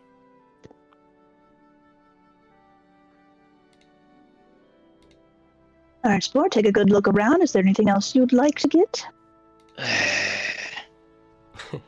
If you're having a look around... I think 80 gold is enough to buy stuff here. There might be something for 80 gold. It might not be what you want, though. Yeah, exactly. So he's like, nah, I'm gonna get love goal, big discount A for the jewel next couple. beetle. Sorry, what, Mouse? a jeweled beetle. And a bag of onions. Garlic, maybe. Just in case. All right. So, if you guys are done with your inquiries, Siraj, you have your weapon. Maybe Yeah. you have been told that some of your stuff has arrived. The next stuff should be available by the time you guys come back again. Nothing has changed, obviously, in the past day. There is a logo which has the free Pumats on it, but I didn't want to use that one because there isn't free Pumats yet. Yeah. Yeah, that's why I was laughing. Yeah, that's a fun little one though. Even random AI knows about Pumat. Yes. So yeah, you guys head on out from the invulnerable vagrant, and if you guys want to, you can stop by the Sparkhammer Smithy, which is just south of the Pennant Market. Yes, just for a quick inquiry about this Serembir, the famed Terra. All right, that is only a couple. Like I 5 need to minutes. know. And then we can go to our meeting. All right, the Sparkhammer Smithy, also known as the Sparkhammer Smithing,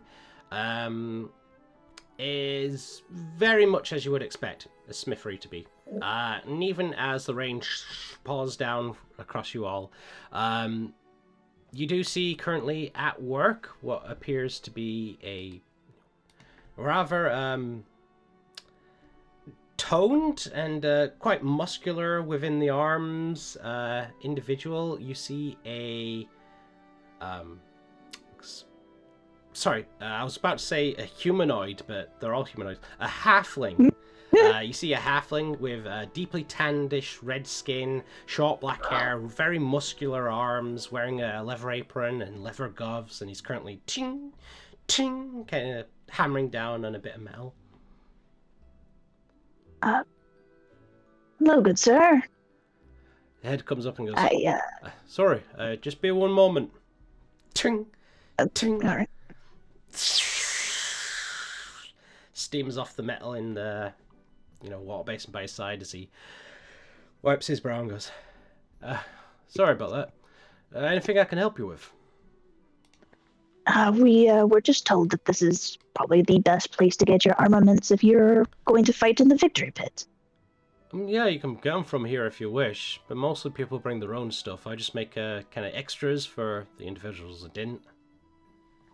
But by my place, if you're willing to place an order, I can definitely get something done for you. Maybe. I also heard that you might know of a Serembir? I know of them, yeah. The Fang Terror, the champion of the pit. Yeah. Is there any interesting stories you could tell me about them? Probably depends on what you mean by interesting. Oh, their fighting prowess, signature moves. You're thinking of facing them, then? Yes. Alright. Well, first of all, I'd say don't, unless you're probably bringing a big group. I've watched plenty of times the fights that one's been involved in, and he ain't one for giving out mercy. They've tried fining him for every time he takes things a bit too far, but don't really seem to bother him. Okay, so he's relentless. Yeah, he is. He's a monster. And how does this monster fight? Does he use a sword or hats? I've seen him go in with pretty much anything. He's used swords, axes, javelins, nets. I saw him crush this guy once with just like his bare hands. Claws? Got a bit of a nail problem. Interesting. Yeah, I mean, he's a strange one, he is. But, everyone's got their own weird abilities, I guess, when they go in there. You're going to have to be crazy just to go in there with your own 2 hands and such. Fair enough. Is he a fan of anything? Like, does he like, I don't know, flowers, chocolates? Not really. I mean, he's a strange one. Shiny He doesn't really care much about crowd's applause or gifts or such. I mean, the only thing that's kind of like constant is his manager, I guess. Who's his manager? See, there's a thing. No one really knows, but I reckon it's his manager because they're always kind of like by the side of them. And they're always cloaked. Can't really see who they are. Interesting.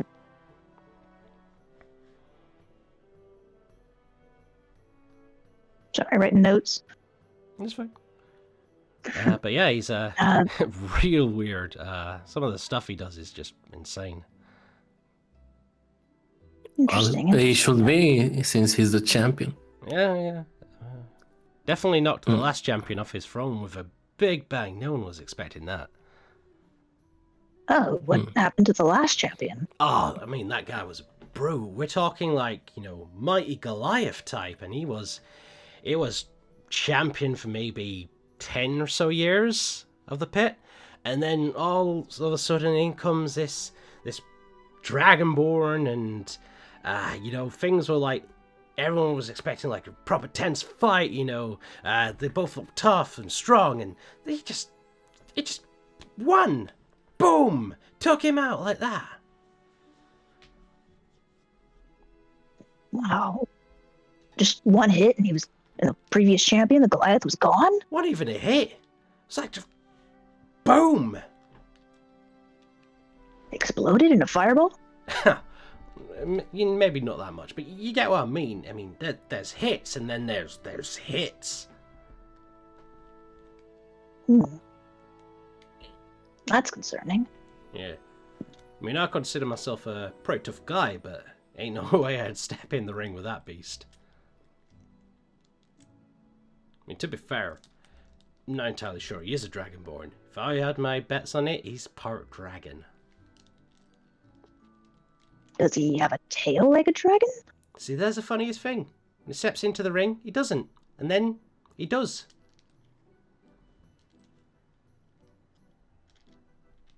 What do you mean? Precisely what I said. He steps into the ring, and this isn't even all the time. One times he steps into the ring, no tail, and then one grows. Other time, steps in, claws extended, he cut someone up bad with those claws. One time, craziest fucking shit, I swear to you, no lie, he grew fucking wings. Ah, okay. Big old red wings? Were they made of fire, or...? No, just wings, like on his back. Hello? Wing wing? Wing wing! Yeah, it was crazy. It was a good show, though. So yeah, he's, probably got some skill, some spell or something, I imagine it is, but, yeah, it was one hell of a fight. Seriously. Interesting. Money might be there, it's just not worth it. This is the reason they've put the coin up for fights with him, because no one's fucking crazy enough to do it. I mean, if we want glory, we should just fight him. I mean, it's more of a, they should just put more money in the pot. I mean, have you inquired? Have you asked how much they've put in nowadays? I did not write it down because I'm smart. Oh, You that's wouldn't know. true. You did not tell Zalco about this, but it is for stepping into the ring with the champion, 7,000 gold if you are victorious, 3,500 if you survive the fight. Yeah, that's the thing. Survive. They probably know that not many survives. What do you think, Zalko? Should we take up the challenge or not? I want to talk to this Serembir. I want to talk, but I also want to clash swords with him. I might learn a few things or two, and also maybe crack a few bones too. If he lives up to his hype. I'm sure he will. I'm sure he will. Thank you so much. I'm sorry I did not catch your name. Zeke talks to the halfling. Oh, sorry, Yannick. Yannick, thank you so much. I do appreciate the information. That's very intriguing. We will be participating in the battles tomorrow if you wish to watch us. Yeah. I mean, if you're going to be stupid enough to go into the champions ring, maybe I'll even throw a couple of bets on. Yeah, make sure you bet that we win, because we will. Unlikely. Is this the Smith answering or the DM? I'm joking. I don't know who this DM is, but if he's betting against you, he's probably a smart fella. Okay. Hey, sometimes his voice talks to us. I don't know. Okay. Anything you would like to do else at the blacksmithies? I'll ask him if he improves armor, and I'll ask him if he can do that to the armor I'm wearing now. How much it will cost, and also how much time he needs to do that. Gives a look over of your armor and chainmail, right? Yeah, I mean, Yeah. I guess it's seen a few scratches and so. Yeah, I can repair it, no problem. For how much? Doesn't look too bad. I mean, got a couple of dents from what I can see, but I'd need to give it a proper once over. But if you're looking for like good as new, probably not going to happen. You're looking for best quality, 20 gold. And how much time you need to do that? Probably a couple of days. Okay, then we'll come back after the festival finish. All right, no worries. Thank you. Just to be clear, he's just talking about repairing it. It wouldn't change anything to it mechanically. Yeah, I got it, yeah.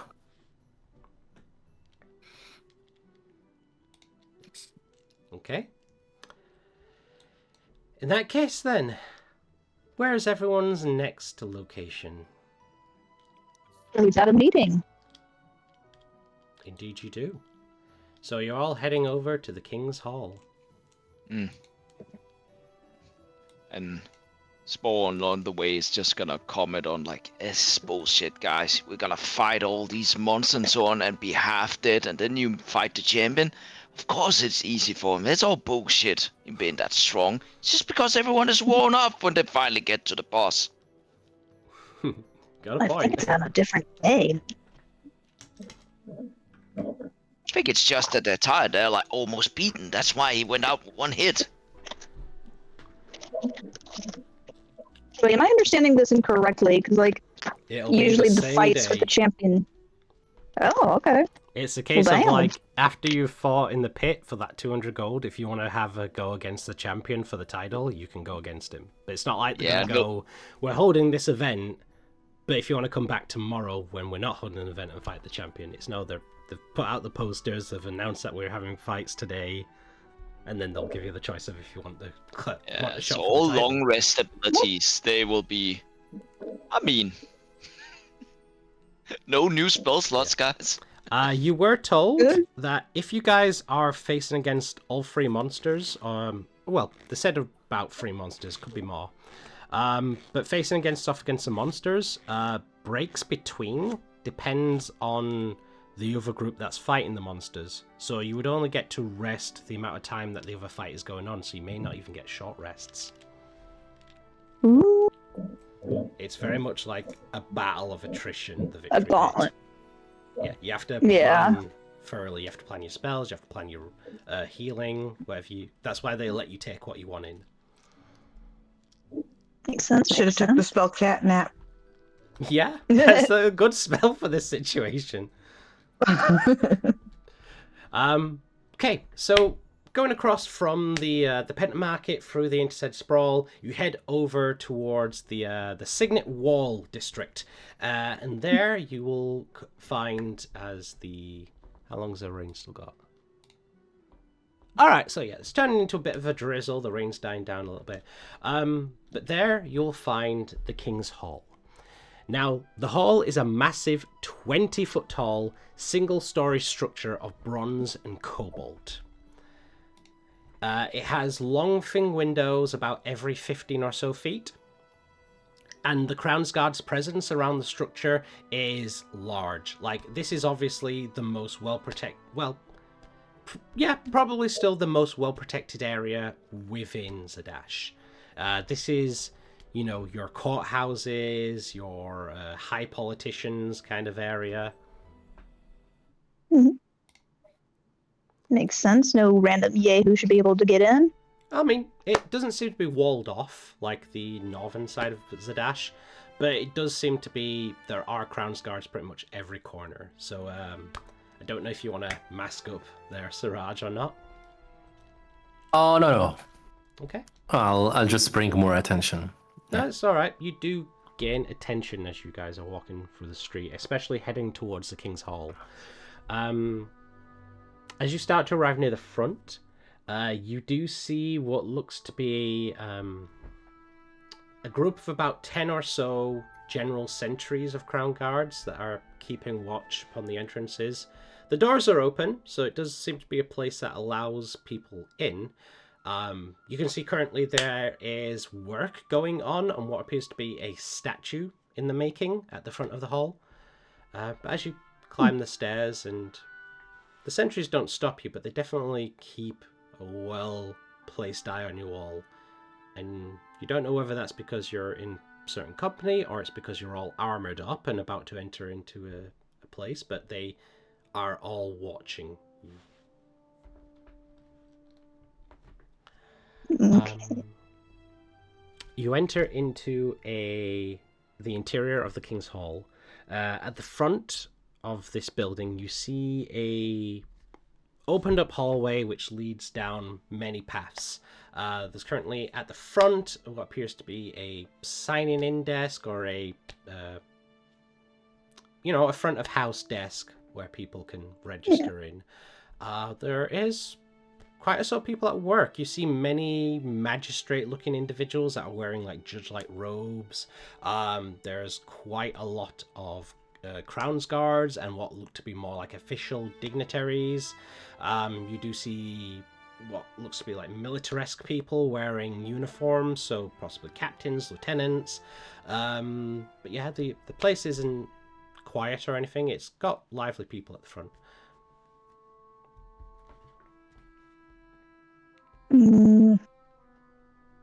Maybe. Did Elvira tell us exactly where she would meet us? I mean, Dandon doesn't give you a lot of words. She just said to meet at the King's Hall this afternoon. All right. We could ask at the desk. I think that is what we will do. And he will go up to the desk, and there's a person manning it, like, you know. There is. You see a people. little on the shorter side, an elven woman. Currently has her hair pulled back rather tight into an updo bob, and is currently wearing like half moon-shaped glasses that rest on the end of her nose. And as you approach, doesn't look up from whatever paperwork it seems that she's doing.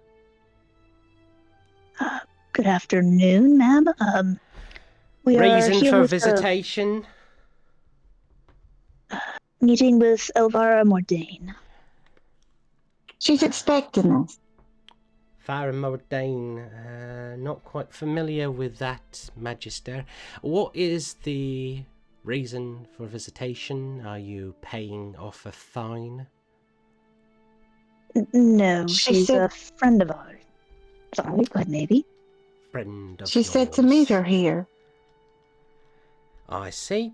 Is there a title I can address this Mordain by so that I know which department to contact? She's an arcanist. I believe you are possibly mistaken with your current location. If you are looking for an arcanist, you can inquire at the Hall of Erudition within the Trispire. She said to meet her at the King's Hall. One moment then, please. She currently reaches over and she grabs this kind of stone piece that's on the desk and... Can I please get some inquiry as to a... Is this a miss or a mister? Miss. A Miss Mordain, unsure of department, apparently an arcanist. Thank you.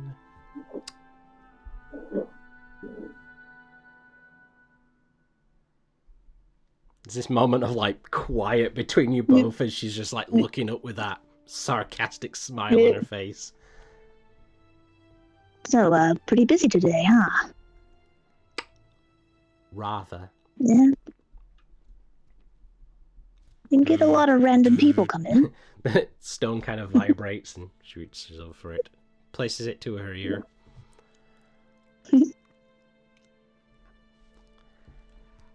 Apparently there is an arcanist by the name of Elvira Mordain currently. She will be down in a moment. She's currently in a meeting. You can Thank you very take a much. seat. Points off towards Any a row of benches on the back. Any of them, or is there specifically marked ones? Oh, Just chews her lip to that question. I am just giving you a tough time. I'm gonna sit and try to take a nap. You She sit. said you could take a seat. You think one of these will fit in the bag of holding?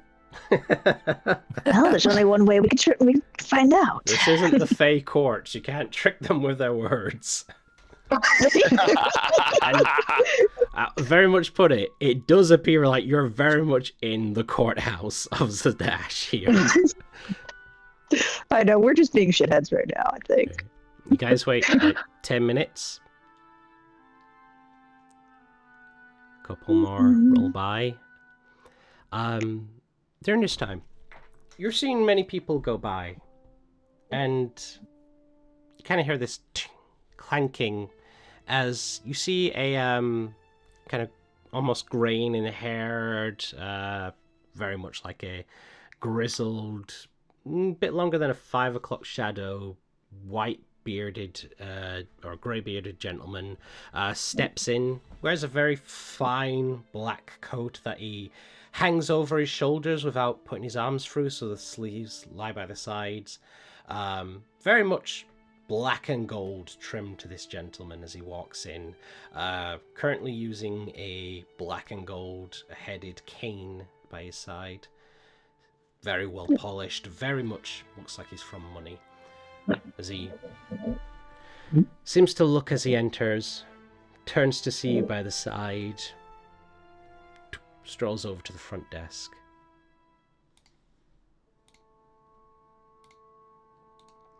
Let's see if we can send you the artwork. There you go. Oh my! Silver fox. Why do I feel like I recognize him from somewhere? You watch as the person at the front desk seems to talk to him and he says something, and the front desk is smiling and goes into a laugh and seems to be muttering the words, right away, sir, and reaches over for the stone again. She motions to, in a very friendly manner, for the gentleman to wait a moment. He raises a hand and seems to walk back towards your directions, stops, moves over to the other side of the wall and takes a seat on the benches on the opposite side of the door.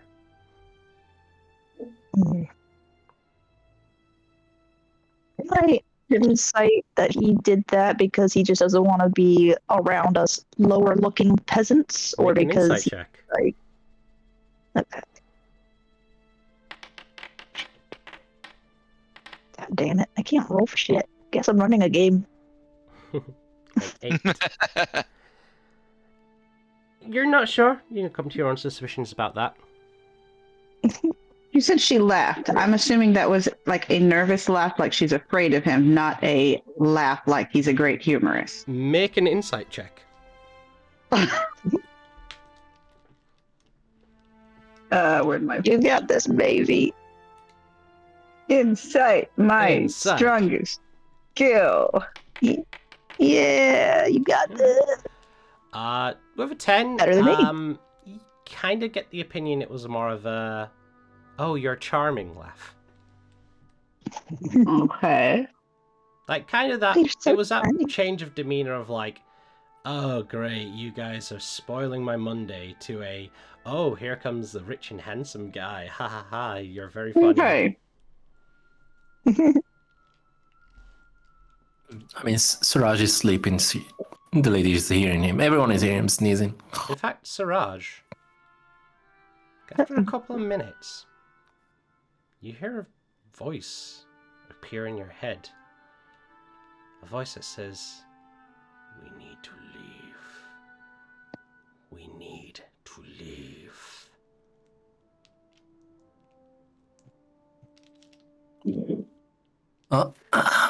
Danger.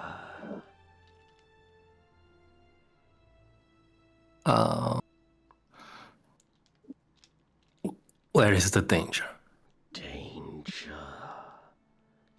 Leave.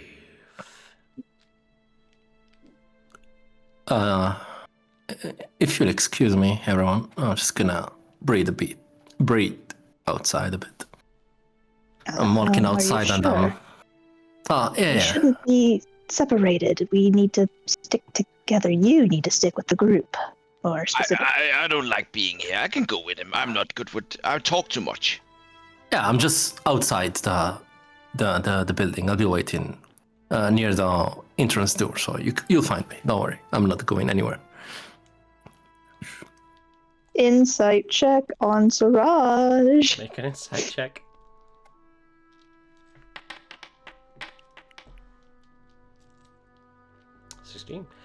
Siraj, if you're hiding your emotions or not really doing anything, you can roll a persuasion or a deception in secret to me. I'm not. I don't want to hide, but I want to delay my explanation till later on. So I don't want anyone to hear. So I'll just tell Zalko. That means DM them, message it over. Yeah, of course. absolutely. Send me a copy. Yeah. Okay. I'll just put my hand on Zalko's shoulder and we'll talk later on. Do you trust me, Zalko? Yes, I trust you. Okay. Let's go, Spore. Alright. Spore and Siraj take a step out the King's Hall. And I'm like talking back. What kind of danger? Speak. Stop using riddles and... Danger. I know, danger. I know. Do I sense anything in his voice, by the way? Different from the usual? Make an insight check about the voice in your head. Is he scared or... Okay, insight check.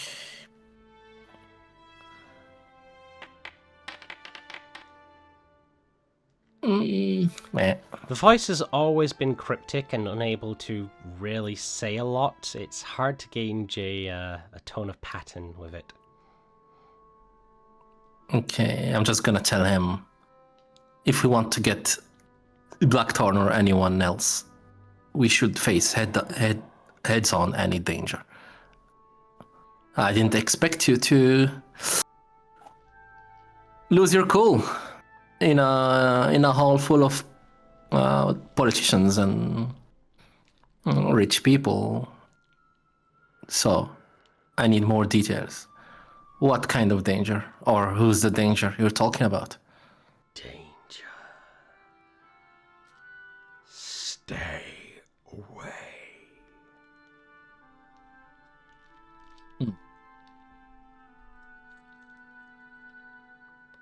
Don't really get much more out of it than that. I'll stay away. But you need to give me, if you're still there and you hear me, you need to give me more explanation next time. Well, thank you for coming with me, coming along, Spore. Yeah, I had to go a bit outside to breathe, because you know the voice in my head.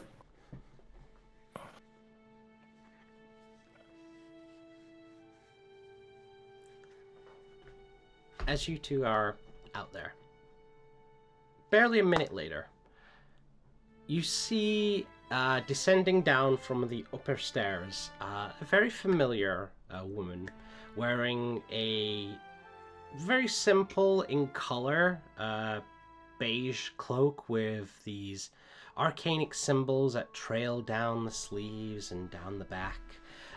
The same vibrant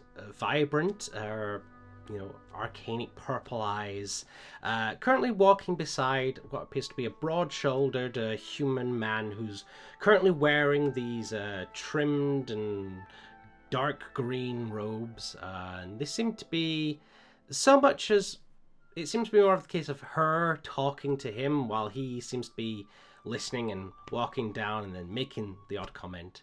But you seem to do see Elvira at the other end of the hall.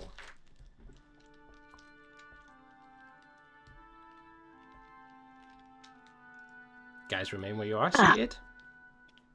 Zelka will definitely stand and raise his arm to get her attention.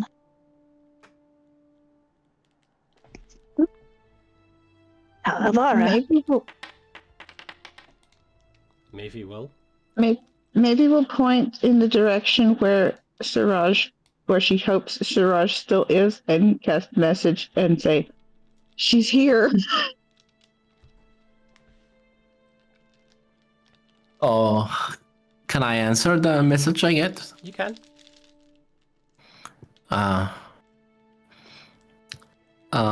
Maybe the voice in my head. They wanted me away from you or something there in that hole. So please, be on your guard. Maybe there is someone or something that you should pay attention to. Do I get any suspicion it was that man, since he was the one who came and then the voice? Or do I roll for something here? Or you can roll a intelligence maybe, but it was a couple of minutes after he entered when you heard the voice. Okay, just be on your guard maybe, and I know you can take care of everyone. That's it. That's my message. Okay. Thankfully, Elvira does have a good perception, so even with a 3, she has high enough that she seems to no issue, and she raises her hand, and you see she's talks to the gentleman, and he seems to like brush his hand, but that's leading him over to you all, and like waves you down to come towards. Hello there, Miss Mordain. You guys get up off your benches and head on over? Yep. Yeah. Yep. All right. So, as you guys head on over, you say hello. Elvira goes, "Hello, pleasant mornings to you all. I hope your journey was rather uneventful, I guess, would be the correct, nice way to say things." It was rather eventful. Well, I am most interested to hear about it.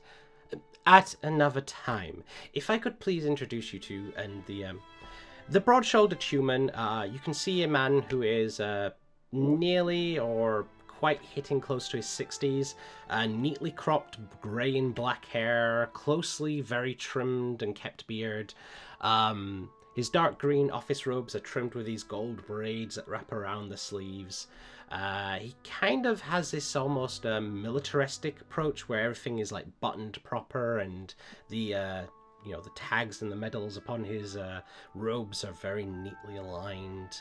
And quickly waves down Elvira's introduction and goes, "I am a very busy man, that's what I am. Apparently, Miss Mordain feels as though it is worth my time to be introduced to you all, so I'll do my own introductions. Richter Jeriah Bryn. Not as if I see any reason to be introducing myself to you all. We have enough cutthroats and sellswords at our beck and call as it is. Well, if I could simply make my point, Richter, these individuals could definitely help you with your issue that you're having on hand. I will hear nothing more of it. No offense to you all. We like things keep close to our chest when it comes to matters of investigation, and you are, well, unproven. Even if you do have Miss Mordain's recommendation. Well, I think that the high praises of the final flame would be more than recommendation, Richter. You hear the suavish voice come from over your shoulders, and the clacking of the cane as the silver-haired gentleman is making his approach. Slight looking limp to his step as he steps forward. In fact, at this point, we should have the Lady Mordain making all matters of our nation here at her call. Laws in your hand, simplest divination of who goes where or when. Lord Branch? Elvira gives a slight nod. In fact, I do need to have a word with the Richter myself, so if I could spare you all the moment. I made the appointment first, Lord Branch, so if it is okay with you, we will not be pushed from our invitation here. Well, I do believe the Richter here has more important matters to discuss than your... You stop your blabbering, both of you. I will stick to appointments that have been made, Lord Branch. Ours is not for a few more moments, so the Lady Mordain does have hers. If you wish, you can please make yourself to my office, and I will meet you there. If that is your wish, Richter. Lady Mordain, a pleasure as always to pass by you. The clacking of the cane wanders off as he seems to make his way away. Now, for your matter, Lady Mordain, I will look into what I can, but there is little I can do against the king's word. So, I will try, is the best I can do. As for these individuals, I apologize that you have been brought here to not be seen to. I do find it very rude to not have a more personal meeting, but what is being asked is not something I can give. So, good day to you all. Apologies again. Now, if there's anything else... Hold on. As you say that, he looks towards you. There's... The lady doesn't ask just any random dirt dweller to assist in important matters. I understand you don't see our value quite yet, as we are quite valuable. How can we prove to you that we can be of assistance? Make a persuasion check. God damn it.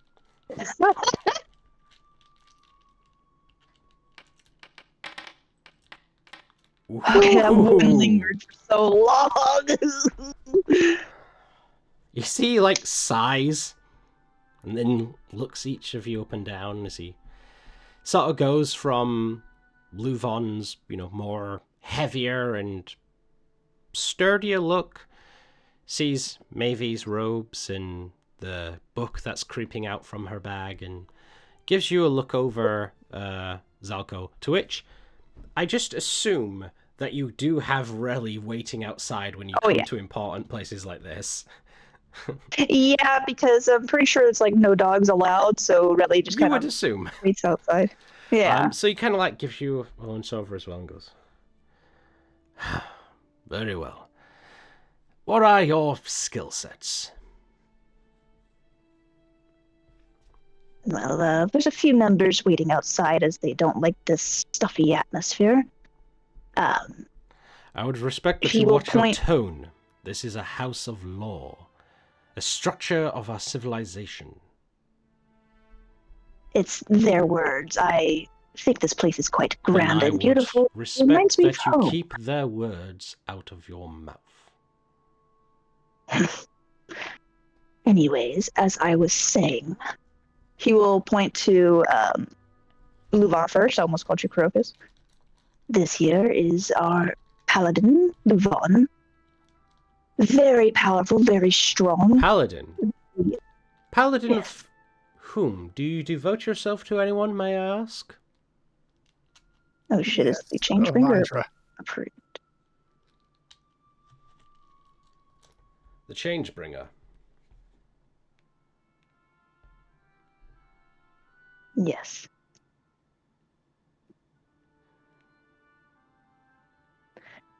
This here is my daughter, as he points to Mavie.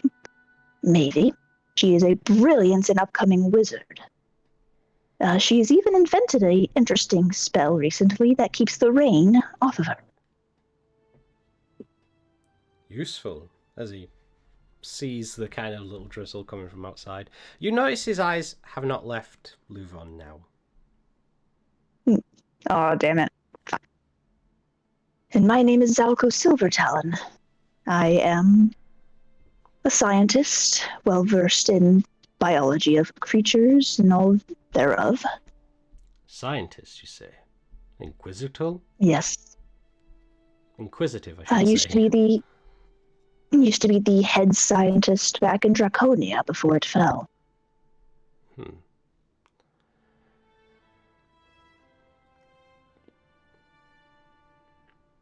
How are you with works of espionage? Keeping discreet? We have matters that needed to be attended to and investigated, but we don't want to be exactly seen throwing the riffraff of the street into it. Obviously, you haven't heard of us. We are very good at staying discreet. Perhaps, but that just could be because I have not heard of you. Because we're good at sticking to the shadows, friend. Or because you have not stuck to any shadows noticeable.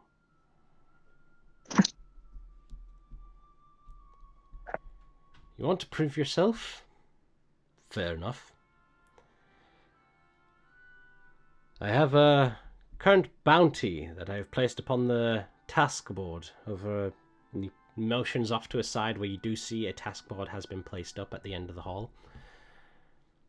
This individual has caused a bit of a ruckus. Bring him in without complications. We shall see.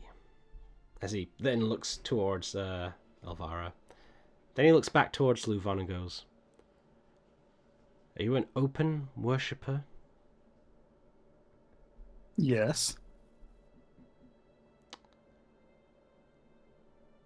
Then I suggest that you do achieve this work in the most discreet way possible, and I will overlook such transgression. And I suggest that you keep that openness on hold while you are in Zadash.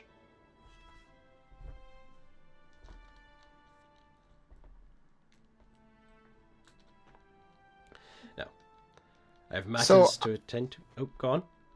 So I don't know a lot about like the full religion of things. Which makes sense because you're technically from the Menagerie Coast, where. But when he says like an open, like what do I know what that means? Yeah. If you like actively, worship that god and pray to them and talk to them. as it is? Wear a symbol or anything like that? Oh yeah, he's got a symbol on his shield and one around his neck. Yeah, Yep, he does not hide it. Yeah, to which he's very much told you to hide that shit.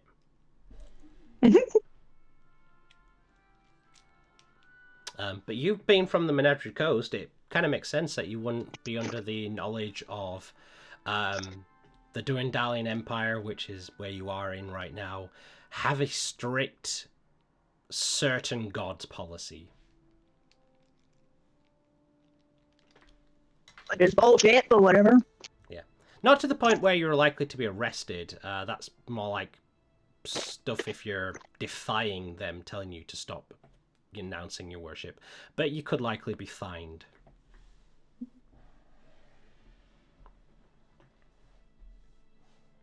You're less trustworthy if you're a Satanist, basically.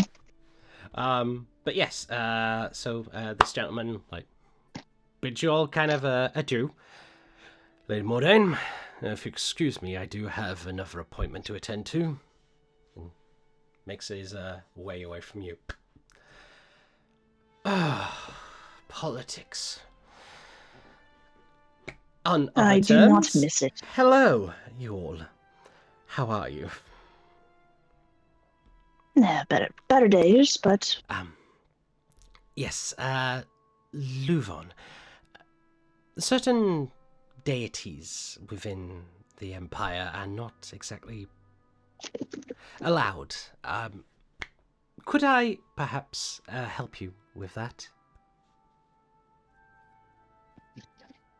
How? If you allow me, I do know a simple spell that could not remove your dedication from your shield, but it would obscure it.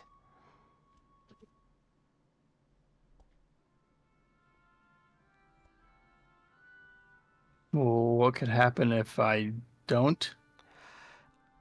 The Empire doesn't have a strict no gods policy to the certain deities that are not allowed here. You could likely find yourself being fined, and then repeated transgressions could have actions taken against you.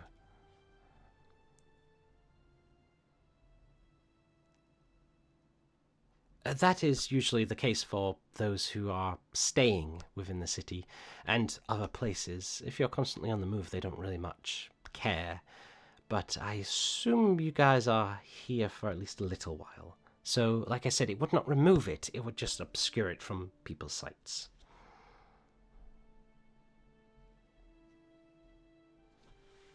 Just for a little my while? shield, right? I don't have to worry about my holy symbol itself. I assume you could possibly just tuck that in. Yeah. 2 steps forward and, if allowed, mutters a incantation and sort of like drags her hand down across the shield.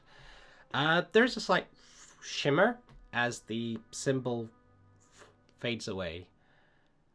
And then it kind of reappears, but it's kind of like not there. It's a case of like one of those holographic cards where if you tilt it in a certain way, you can see the symbol, but when you like look it dead on, you don't notice it.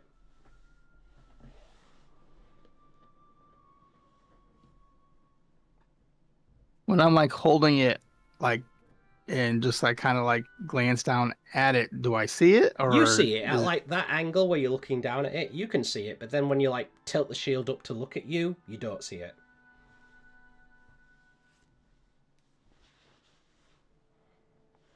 Now, isn't that fantastic? Much better. So, the rest of you are outside, did you say? I was getting worried perhaps something had happened.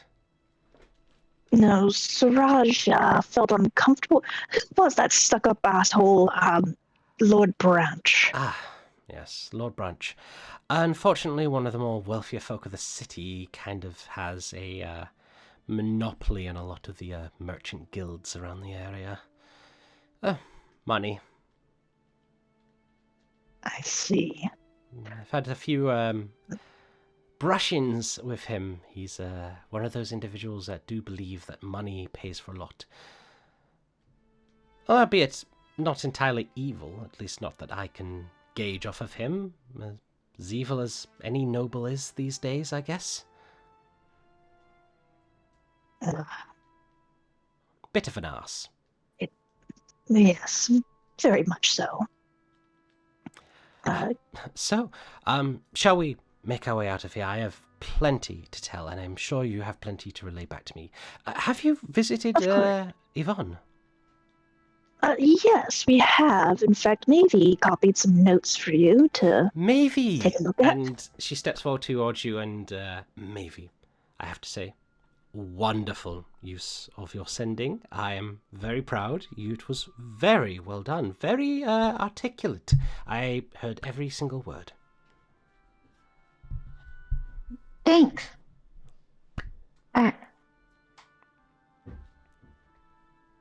I wish it worked as well every time I tried it. Oh, you're having problems? Perhaps I can help. Well, I mean, doesn't always get answered, but maybe the person's not there. Oh, well, I can say that there is a sort of connection you have with the spells that you cast. If the person was not capable of receiving it, you would have possibly known. Of course, there are limitations to the spell. For example, the individual being on another plane, that can happen. But then again, you would sort of have a feeling that it did not connect through. So, like, if the person's dead, I'd know? Yes, it's more of a case of, oh boy, best way to put it. It's a feeling as though... It's like when you know the difference between speaking to a room and knowing that no one's inside, or speaking to a room where the person inside is just not answering.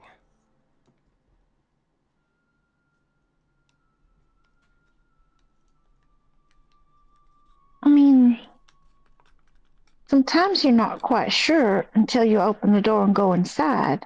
Of course. And again, sometimes you're not sure until the reply comes through, but necessarily with the spell, they don't have to reply. There is a unspoken time limit, if I'm certain on the spell.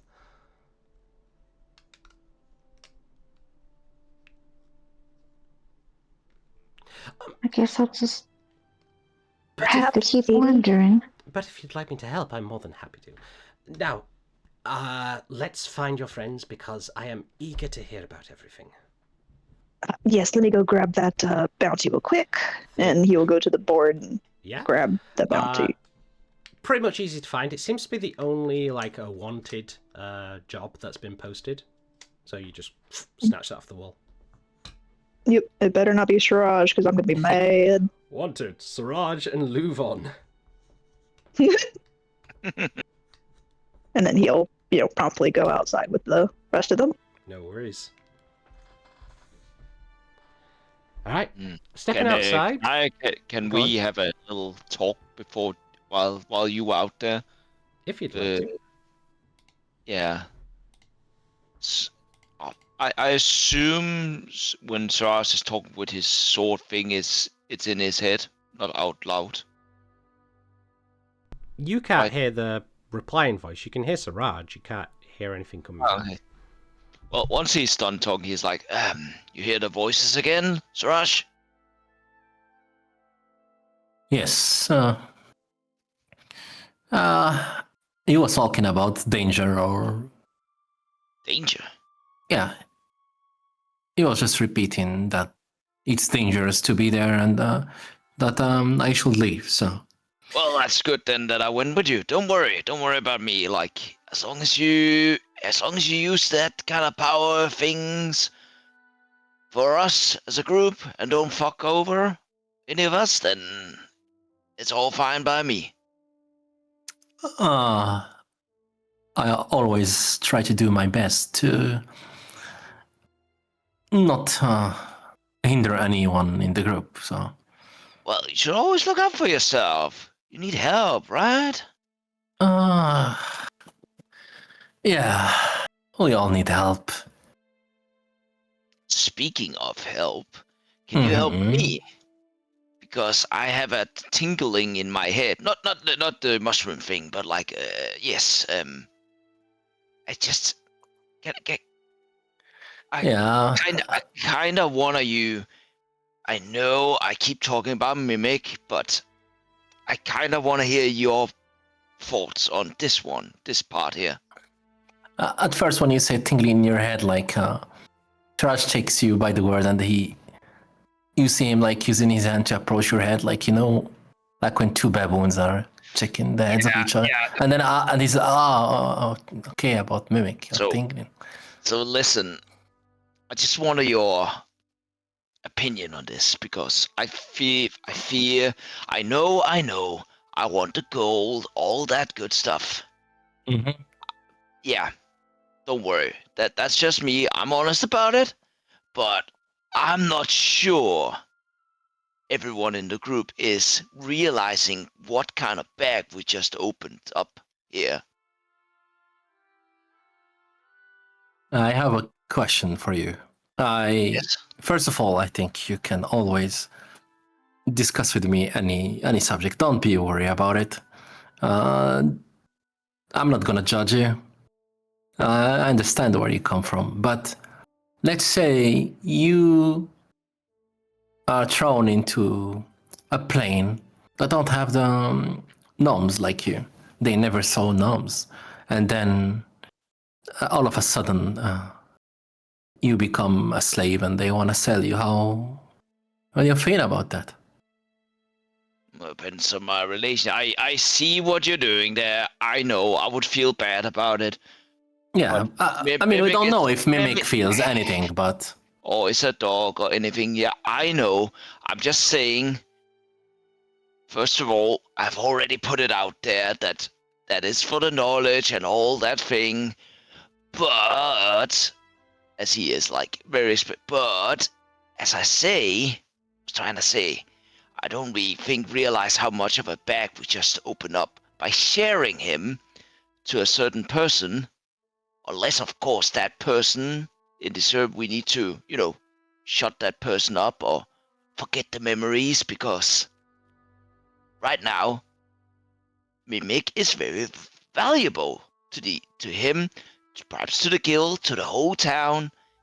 It is, if words gets out, and it will get out, Mimic is gonna be one big money bag with signs and everything on, like 60, 100,000 gold. Like every single criminal will go for to take us out, or any minor group, because there might be stronger ones.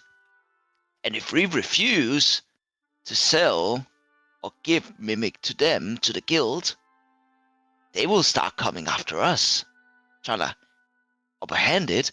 And worst of all, these kind of people in this town might have connections to some of the higher societies, to the soldiers in the town, and they might just confiscate and take it from us, or kill us in the process. This is... I just wanted to hear your thought, because I think this is really freaking dangerous what we have been doing right now. I mean, we are deep in it anyway, so... And I don't think I want, neither the others want to sell someone they consider like part of their group. Yeah. Spore. I will be very blunt and honest with you. We've been together in the road for a very long time, but it's not about time. I think it's about having each other's back, being accountable for each other's. But can you help me? Can you help me get the others to understand the kind of bag we just opened up, and how vulnerable we actually are now if we are taking the path of not selling or giving on to the guild, to the town, to anyone? It's gonna be one big sign on us, Like, I'm saying, maybe, yeah.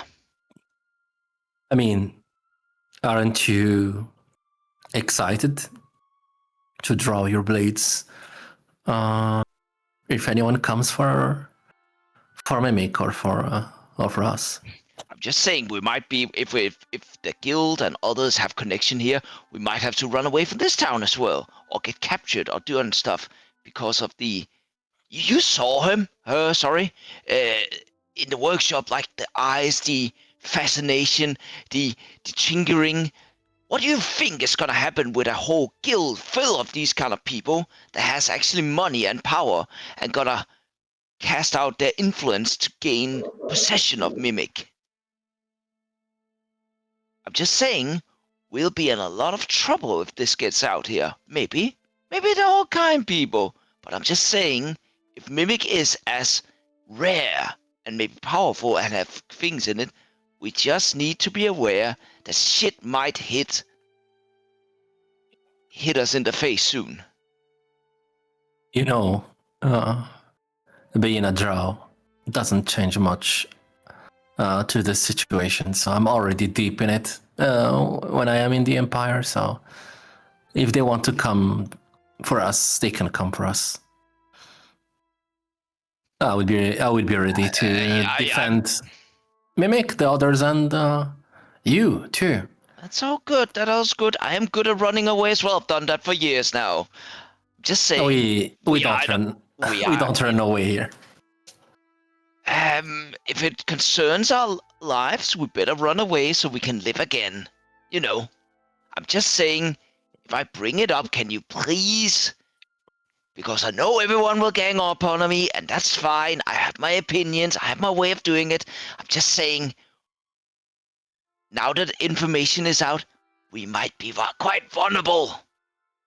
Okay, I think you have a point, so we should discuss this properly. Maybe before the arena or after the pit fights, but let's discuss this together as a group, honestly, and what we want to do with everything related to Mimic going forward. Yeah, and maybe your voices too. Well, I gave you my word. The early days when we met, I told you there is voices, and if anything happens, and I am not the one swinging the sword, you know what to do. Take you out, yes. Yeah. And drink your blood. I'm I'm kidding. Or make mushrooms out of my body. Oh yeah, then I could make it. I mean, of course I would never do anything with your body, of course, your corpse. Defile it. Well, I count on you. If it doesn't go well from my side, you'll do it. Of course I will take you out. Because if I don't take you out, you'll take me out. Simple. Yeah. I've gone crazy. Don't worry, like, Suraj. I've gone crazy before. I've ate too many mushrooms. I am more clear than I've been in a long time. So it's all grand. It's all fine. That's why I'm thinking far ahead all of a sudden about Mimic and other things. Well, speaking of mushrooms, do you have one? The relaxing ones? No. That's why. Gilton took everything. On my order. That's why I've been drinking. Well. But it's really nice meeting someone like you, Spore. Thank you. You have been quite a delight to get to know. I never thought I would have a grey elf, drow person in my life. Yeah, and you are by far the best gnome I know. That's all good. And they just small talk until the others come out. Yeah. Mouse, did you hear all that? Yes, I still had my headphones with me. Oh, thank you. So around about that time, the rest of the party do enter out of the King's Hall with Elvira in hand as she is talking and looking around and notices the rest of you. And, there you are. As we go out, maybe does the magic umbrella again and watches to see if Elvira notices. She's currently like looking towards the group, but then as she like looks back and she goes, like does a double take and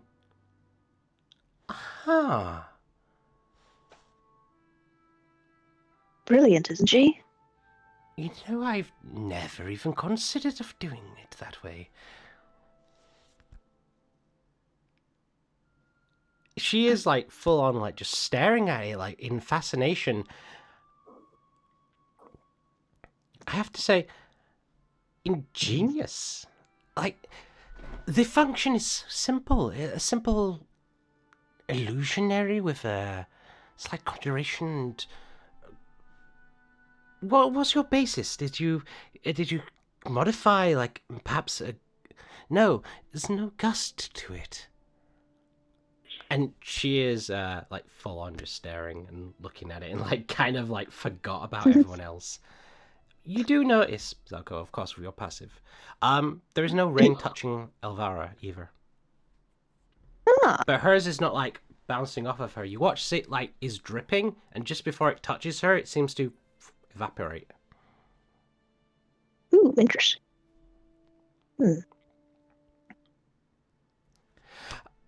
Sorry, got lost. So, I guess we should find a place to talk about things. The weather's not exactly wonderful for this occasion. I think I saw a cafe down the street. Cafe might be a bit overheard. Have you acquired a place of residence while you're here? We have not bought a house, but we do have an inn and a couple of rooms. If there's an empty lot, I could make a house. You can make a house? Well, I haven't done it yet. It's just theory, but I think I figured it all out. Me and my book, we've been working on it for a while. Maybe. Can you please, just for my sake, make me a persuasion check with advantage?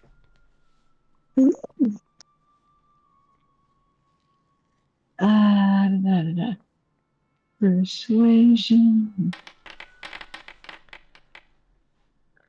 Oh, God.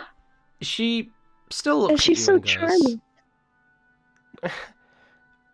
If I may ask, a house? Don't you mean, I mean, no offense, at your kind of level, I would have assumed perhaps you had functioned a dome, maybe? Well, it's, I haven't done it before. But I think, see, I've been making a tower. You made a because I learned that spell. But it's just a little tower. It is too small. And so I've been working on how to make... Oh, yeah, that one. But I needed something a little bit bigger for everybody. And so I figured it out. I haven't tried it yet. And you're certain it works? You're certain you have the functions correct? I'm pretty sure, like I said, I haven't actually tried it yet, but it should, in theory. You know, maybe, I don't say this a lot. You might actually be a prodigy. I told you. In that case... She's clearly embarrassed and not sure how to react. Rolls his eyes at Zelko. In that case, would you like to see my house? I would love to see your house. Follow me. She leads you all down the steps of the King's Hall. And you see how she's looking past a few buildings, and she seems to be peering down a few alleyways, and this will do. She leads you down what looks to be like a one-way alleyway street.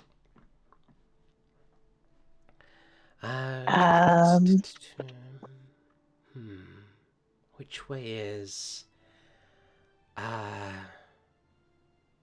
have to find northeast. No, my apologies. Northwest. Which would be this wall, I think. And she reaches into her robes and she's looking for something, and then she finds it. She pulls out a what looks like a turquoise blue stick of chalk, and she draws a door on the side of the building. Right, that should be correct. And those eyebrows is like a...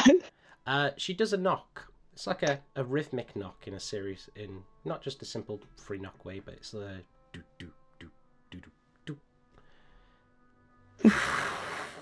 The wall parts its bricks, and a door opens.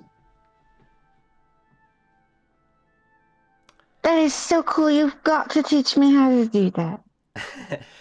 Just wait until you see. It's a little bit more elaborate than it looks. You all would, but when I enter, the door ceases to function. So we go in first? That would be the hope, otherwise I'd be leaving you behind. Maybe we'll go in. Yeah, Talco will follow. Step in. Suraj? Suraj, yeah.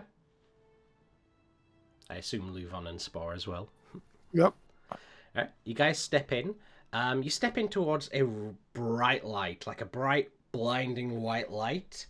And when you open your eyes, when you open your eyes and you hear the shifting of stone once more, and then as you look back where there was an opening into the street of Zadash, or at least the alleyway of Zadash, it closes and you're just in a bright white interior. But as you stand here, the lights dim a little and they stop becoming blinding and they go to a more soothing, warm glow. You find yourselves in a very spacious open room. From the looks of it, of when you're looking at the walls, they seem to be rounded.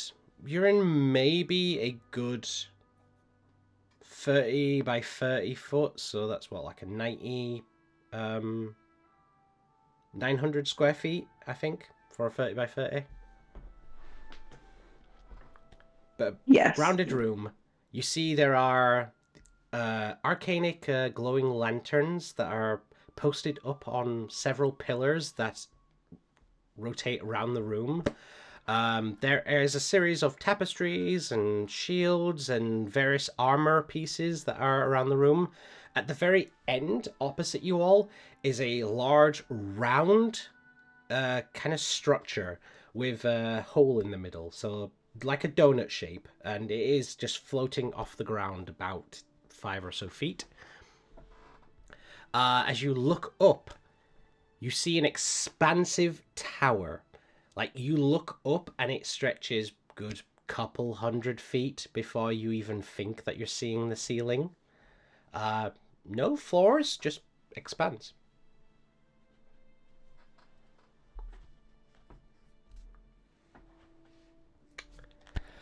It's nice. You haven't seen the Would best you? part. She takes a few steps forward and she gives a clap and goes, "I'm home. I have guests, if you would not mind, everyone."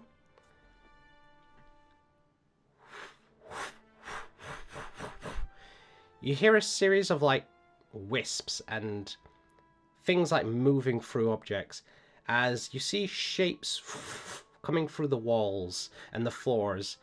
And what you find is about 12 or so other Elvaras appearing before you. all wearing different coloured robes and different accessories, different hairstyles. But as they appear in, they all wear a welcoming smile as they all walk towards you, and each one of them goes towards a different person. And hello there. Could I take your coat? Would you like me to take your armaments, sir? Would you like me to hold on to your weapons?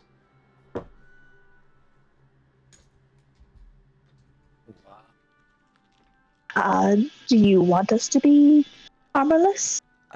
The Weaponless? first Elvira turns back to you and goes, It's perfectly all right. They are here to make you feel welcome. If you feel as though we're going to be leaving in a hurry, you don't have to.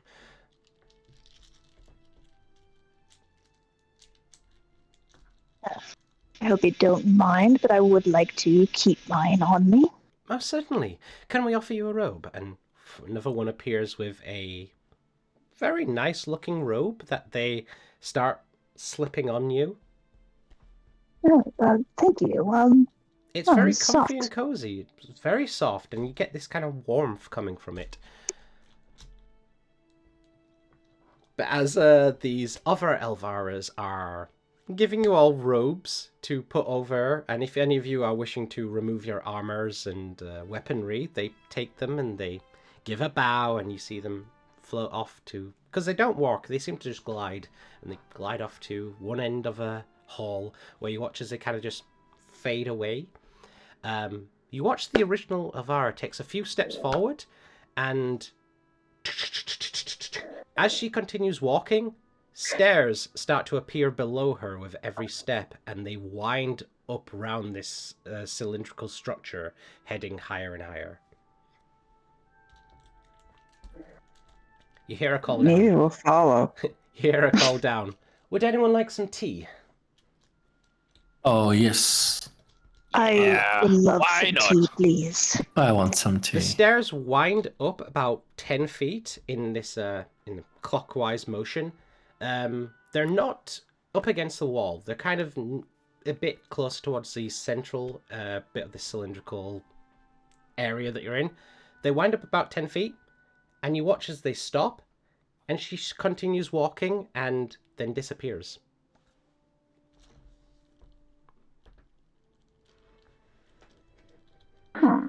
Stairs I are will so attempt to strange. follow. Maybe as you follow, Yes. it's kind of like an optical illusion. As you're walking up the stairs, you don't see out, but then when you get to like the last couple of steps, you do see a parting in reality where there is an opening, and through that opening, you see a kitchen, very wide and fancy looking kitchen. And as you continue walking, where the stairs stop and the opening is, you just walk into the opening, and now you're in about a 30, cylindrical structure, but it is just this large kitchen, large dining space that's off to the side. Do I see her? You do. You see she's walked over, and there are a few more Elviras, different robes, different hairstyles, different looks, that are currently in the works of making tea, and she seems to go over and she starts talking to her, and it's like, would you please, by means, make some tea for our guests? We'll take them in the dining area. Right away, of course. Zaga follows behind. Tea-making Elvira calls over to each one of you as you enter in, goes, would you prefer a special type of tea? We have various flavours. In fact, pretty much every flavour you can imagine. Oh. Do you have the draconian fire thistle? We do. Oh, please, a cup of that. Right away.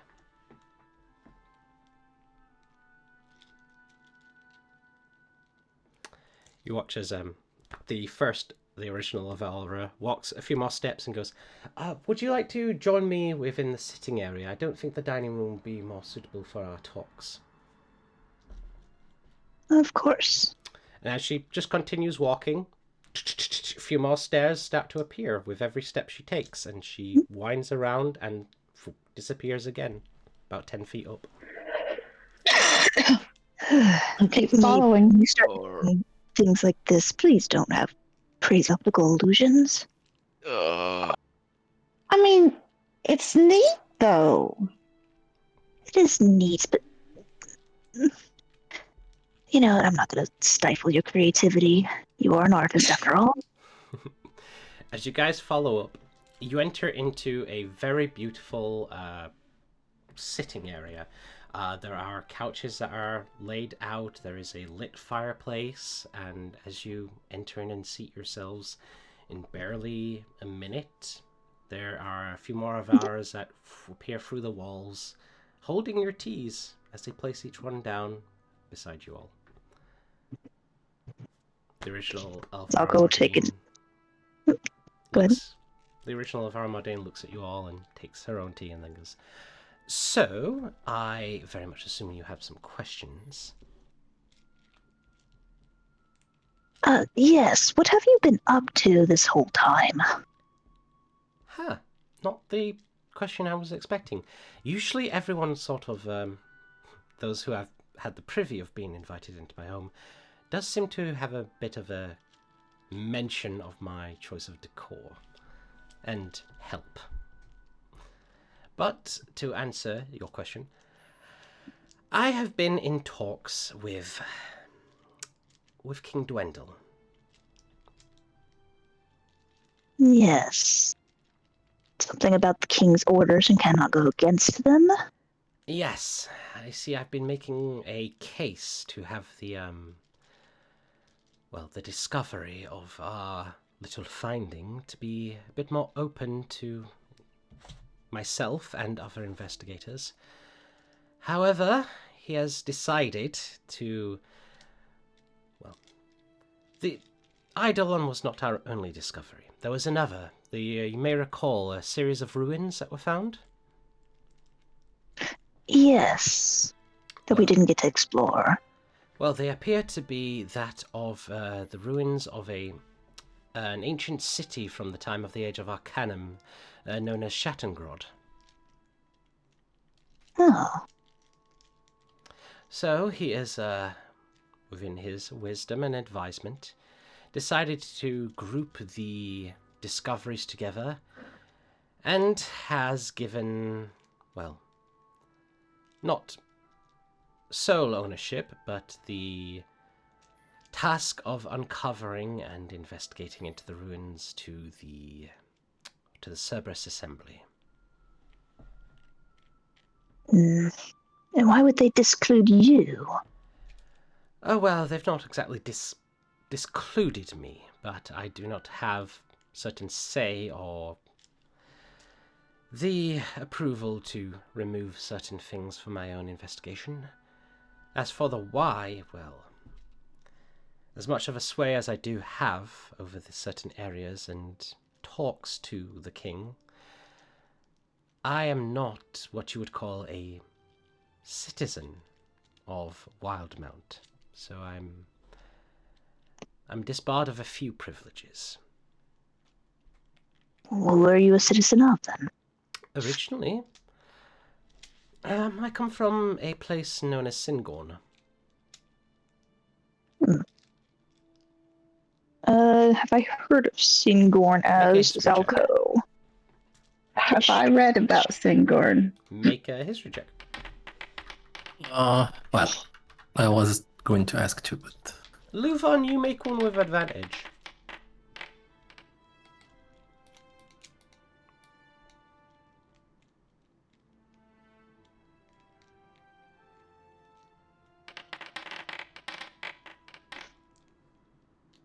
Nice. No, that's fair enough. You know, you've not had a lot of interaction with outside of Wildmount, or at least outside of the Menagerie Coast. Maybe, yeah, you've read about it. Zalco, you've heard a little about it in, some talks, obviously. But yeah, Singorn is an ancient elven sanctuary. Pretty much the largest elven city that is within the continent of Taldori.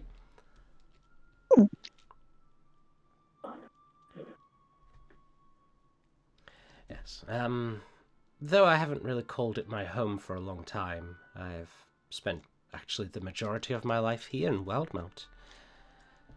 But technically I am not a born citizen, and to be honest, I gave up a lot of privileges when I chose not to have an official ranking bestowed upon me. The joys of freedom, as it were. Sometimes it doesn't go in our favor. Interesting. You will notice also on the interior of this place, there are windows, and you can see outside. Do we see the city or something else? Do you wish to go over to a window and look? Oh, we can't see out it from here? You can see, there is sky. You can see sky. Oh. Like obviously the windows are along the edge of the walls, and you're kind of like sat in a central area. So if you want to go over and look at the windows.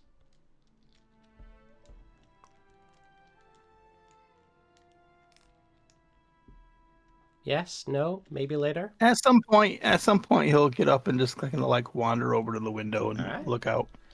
As you kind of wander over and you have a look out, you do see light bits of raindrop are hitting the window, but you don't see a city. Instead, you see a vast forest and the ocean.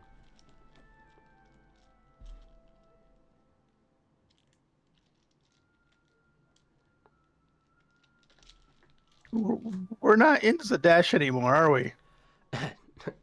Elvira looks over and goes, "Ah, no, we are not."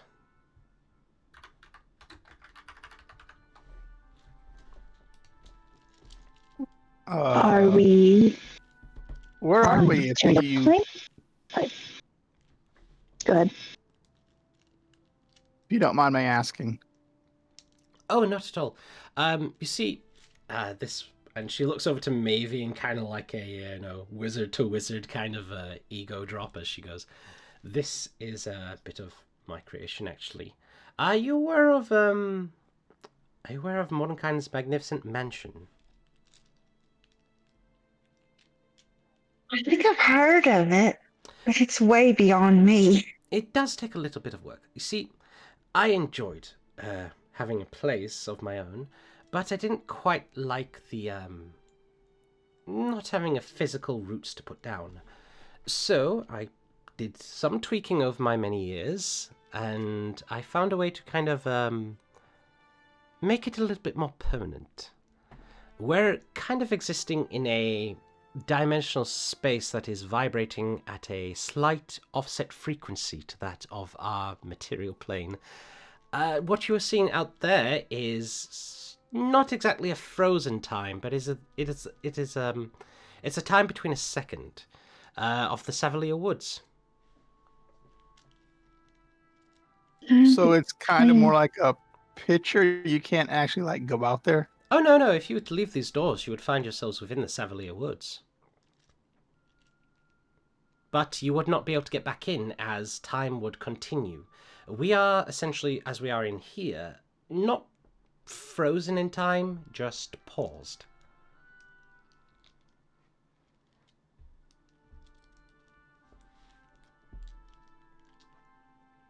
So times...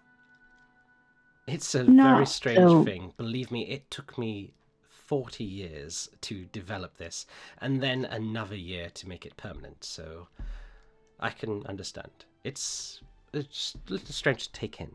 So, and she goes into this like full-on nerd wizard talk with you, Mavie, talking about how she took the basis of the spell and tried to concrete it so it would not become, or so it wouldn't sort of exist in its own interdimensional space. She brought that space over to this plane, but while it was here and she was making the spell permanent, she started working within the dimensions of time, which was, as she talks about it, she was like, it's a little trick that I picked up on a few travels into Jorhas. I'm not exactly an expert at it. They are much more developed in this practice than I am, but the fundamentals can be altered so that such a way as we would not be preserved in this time forever, but it does mean we can sort of put a little bit of a pause on it. So while we're in here, when we leave here, will time have passed? Not exactly, no. It will eventually pass. The longer we stay here, time can only be paused for so long. But you could possibly get, if my calculations were correct, about an hour per second. So it's just really slowed down. Incredibly slowed.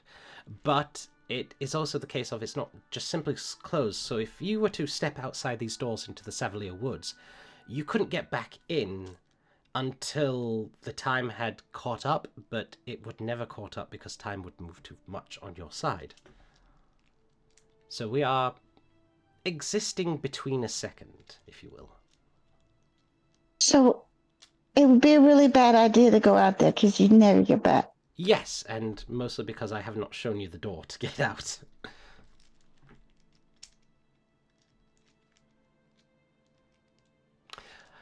But yes, Savalier Woods. It's kind of the only place within Wildmount that you don't really have to sanction building rights because it doesn't really hold a claim to anyone anymore.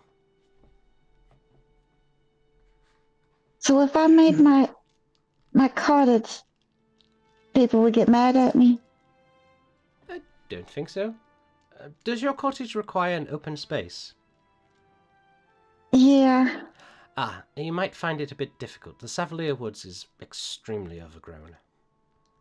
No, I don't mean here. I mean in the city. Oh, I mean, possibly. Like, they wouldn't like if I just found an empty lot and stuck a cottage on it. I think the task you would find most difficult is finding an empty lot. But your group seems rather persuasive. I'm sure they could figure something out. We're more persuasive with Gilden's turnaround, not that he is currently filling with his onions.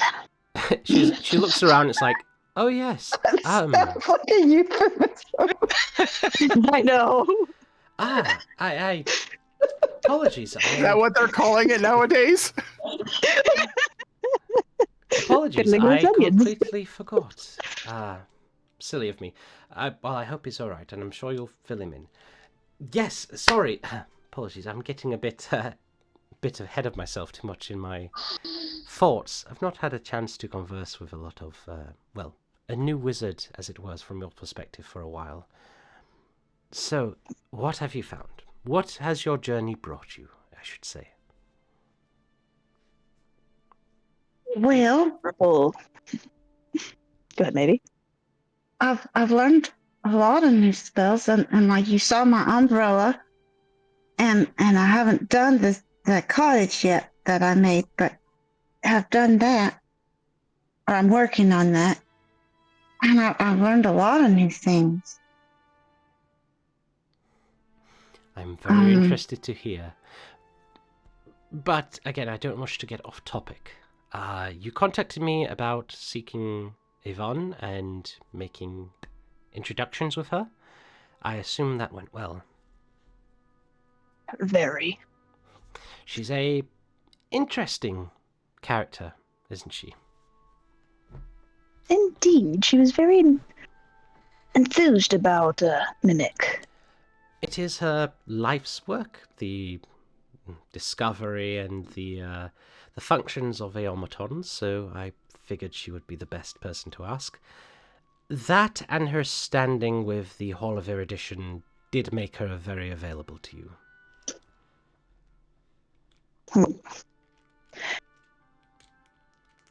Did you and her get in some kind of trouble together a long time ago? Did she tell you about that? Not exactly, but she kind of referred to it. Yes, there was a particular incident in Islecross. I believe that what got her kicked out of the Hall of Erudition. She did have a rather comfortable teaching position there for a while. But I mean, if she's not told you, I am not one for gossip.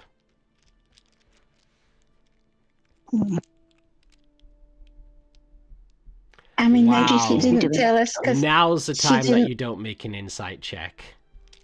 Oh, you know what? I should. Sorry, I was a little Of distracted. all with the some insight bugs. checks, now would have been the time Yes. to do it, and you don't bother calling it. maybe Insight she didn't check. tell you because she didn't want to gossip about you. That's very nice of her. Is she embarrassed, or is she like not wanting to? She looks very interested in gossiping. You know, as you said, we are in between seconds. I don't think it would hurt just to spill a little bit of tea, metaphorically. You're quite right. Well, it was a number of years ago. I was on a expedition along with Yvonne and many others, a few members of the Cerberus Assembly. There were some investigators and professors from the Horror of Erudition, as well as a few hired hands. We were heading to Islecross to... well, there was a discovery of a new site in Islecross, and I'm not quite sure how familiar any of you are with what goes on there. No, not really. So, stop me if you know these parts. During the Age of Arcanum and into the Calamity, there were many wondrous things. Some of these wondrous things were floating cities. You may have heard of such of them, such as Aeol, perhaps. Anyhow, during events at the end of the Age of Arcanum and into the Calamity, many of these cities did not, well, make it. Many of them crashed, ceased to function, destroyed by the gods and their war, but nevertheless, over time, we have been recently discovering their wreckages, their remains. Many of them, including the more famous one of Aeor, has been discovered in the lands of Islecross. Particularly, we were not investigating Aeor. We had found a new site that was located on the Isle of Bessel.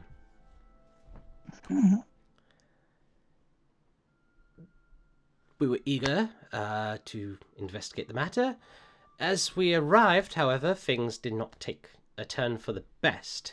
The weather was horrendous, there were creatures that were in need of disposing, and at one point, which was pretty much the end of the expedition, Yvonne had a bit too much of a curious hand. Well, I say Yvonne had. I was a little to blame. I'm sometimes eager for others to push the button, if you get my drift. We were... Oh, I understand that completely. Indeed. We decided that we were going to investigate this bit of wreckage that we found. We wandered in alone. Did not turn out for the best, as we accidentally self-detonated the area, and thus all scraps of evidence was disposed of. The expedition was called off. Elvira took most of the blunt of the blame, which is entirely not right, for my opinion. So I did what I could to ease things over, made sure she was not persecuted or prosecuted for what had transpired, and set her up with a business of her own. Made sure she still gets the latest of Discovery news, and passed along the occasional adventurer with some findings.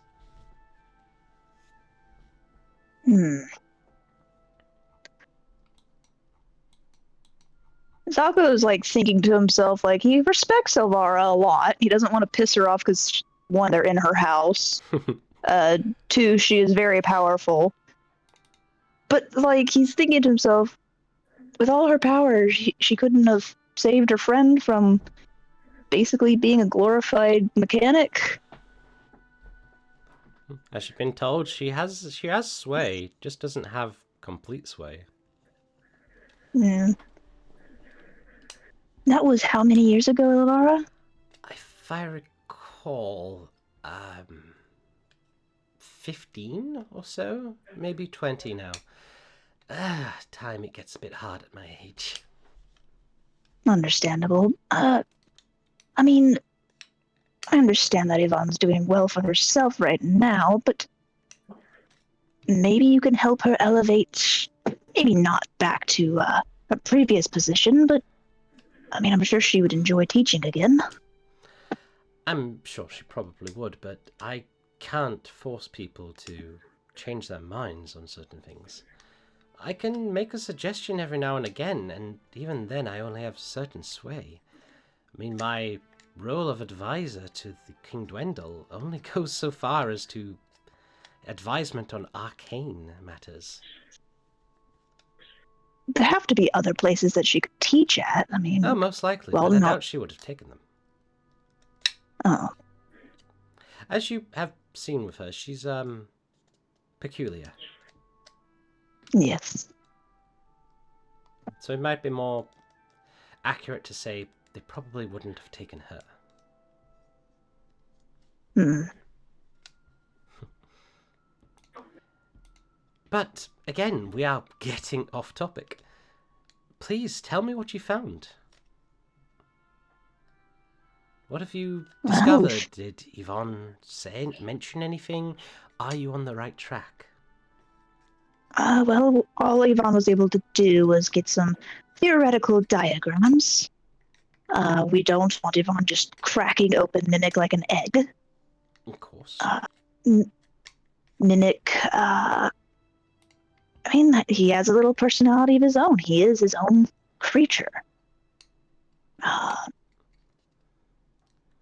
He apparently is very good at crossing rivers, as we are not very good at.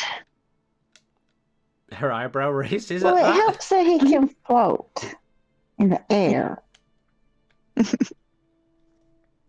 But he's also not very strong, so he couldn't, carry us. That part was probably expected. We've been trying to teach him a little bit about, when we're in combat and keeping him either out of danger or Am I to if he assume that this fight means that your friend Mimic has a personality? Yes, he does have quite a personality. And it can learn? Yes. Fascinating.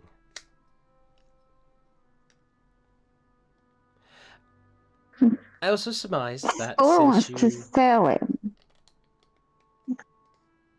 Understandable. It is possibly a extremely rare find, and I assume to the right hands it would go at quite a price. But you don't sell your friends. That is true. The fact that you have not sold them and have still kept Spore around, it seems, as she looks over to Spore, who I imagine is probably sneaking a cookie or something. Sure. Trust me, we tried to get rid of him. He is like a fungus. The fact that you haven't tells me that you are all choosing to stick together.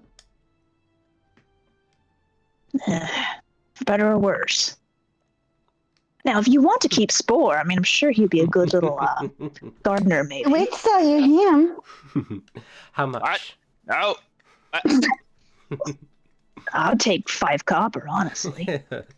And she Come does. on, at least. She does Shut laugh, and she does laugh at this, and you guys are, as you're all talking, the other Elvaras are coming in and taking the empty teacups and changing them and bringing you new ones. How did you procure the draconian tea? I thought that was a lost art. I have quite the surplus. After being alive as long as I have procured items you probably have not tasted within your lifetimes.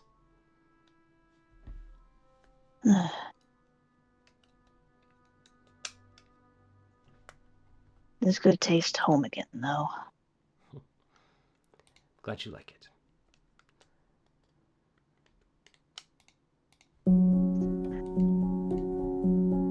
Alright. Well, we're still waiting on Yvonne to discover a little bit more. I can't remember. Were you there to see the recording message that Mimic had?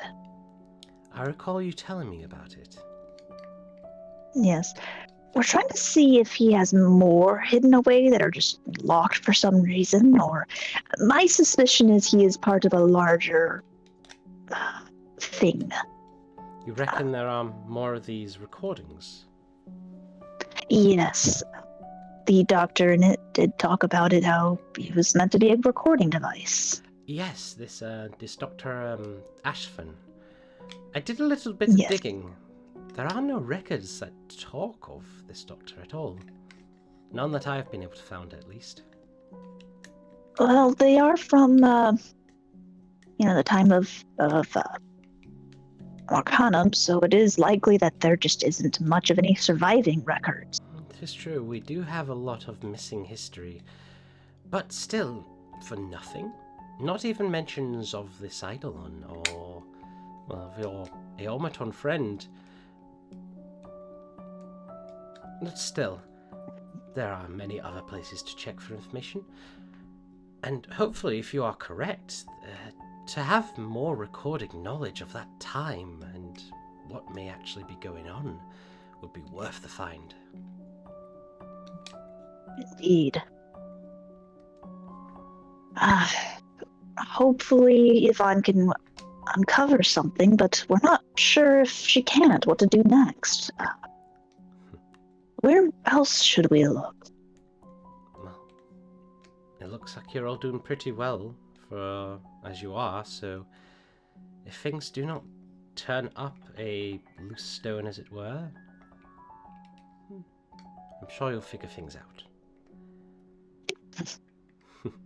It is the strength of friends and people such as yourselves that make Exandria what it is.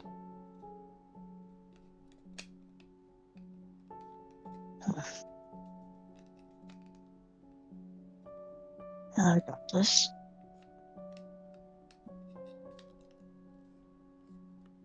Do you think there might be more information in Schattengrad? I'm not sure. Perhaps. Can't be a coincidence that a city and a ship of the Age of Arcanum wind up in the same place, or at least similar places. I know that Draconia was a, remnant of these floating cities. It wasn't the full city, but it was part of one that broke off. Yes. And of course, the technology used to keep Draconia afloat was very much based as the same technology used on the floating cities in the Age of Arcanum. Brimstone.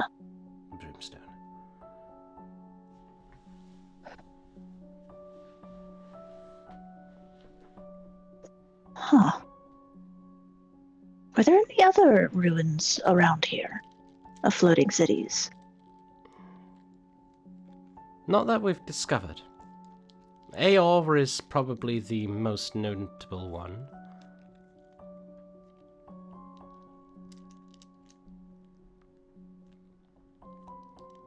I wonder if maybe we should go back home to Draconia. Possibly. Maybe. Anyhow. What else have you discovered upon your journey? Anything to note?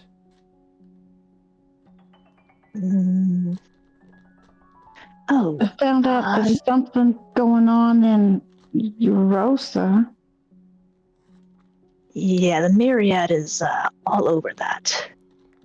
That's not surprising. The Myriads have been very active of late. I wouldn't be surprised if they do not have small functions in pretty much any town you visit. And then the, what is that other cult's name?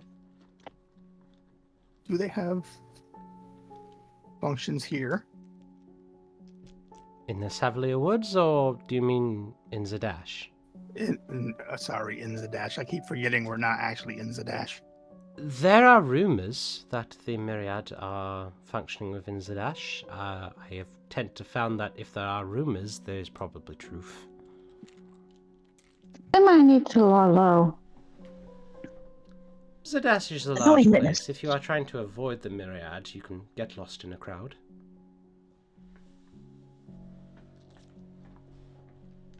The knowing witnesses. I'm sorry, what did you just say? The knowing witnesses. Where did you hear that name?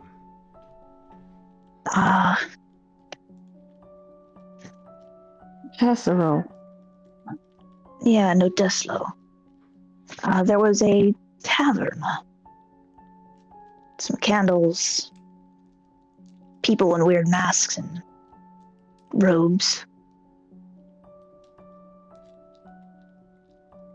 They wanted to know about information about the Eidolon. The orchids are in season.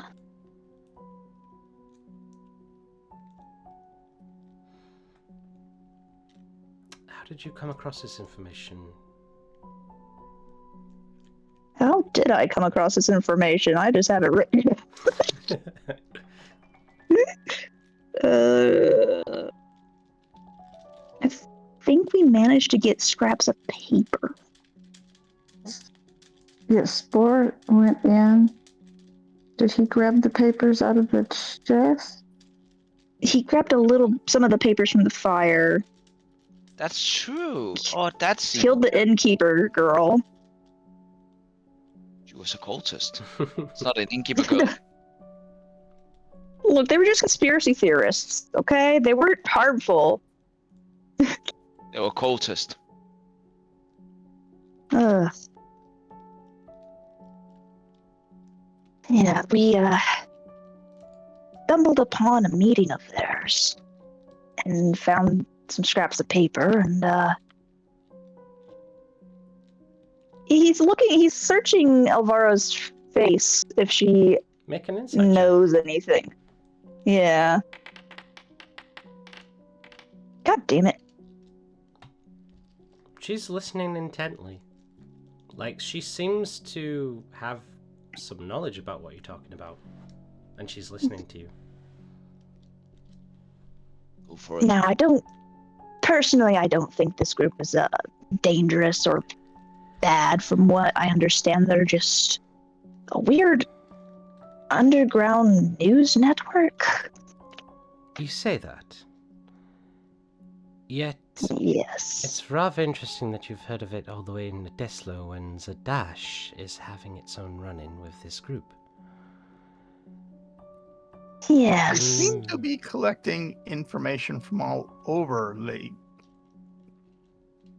seem to, I don't know how they get the information there, but it seems like they had reports from different areas. Yeah, they wanted to make damn sure that the information were destroyed and not got into other people's hands, so... Yeah.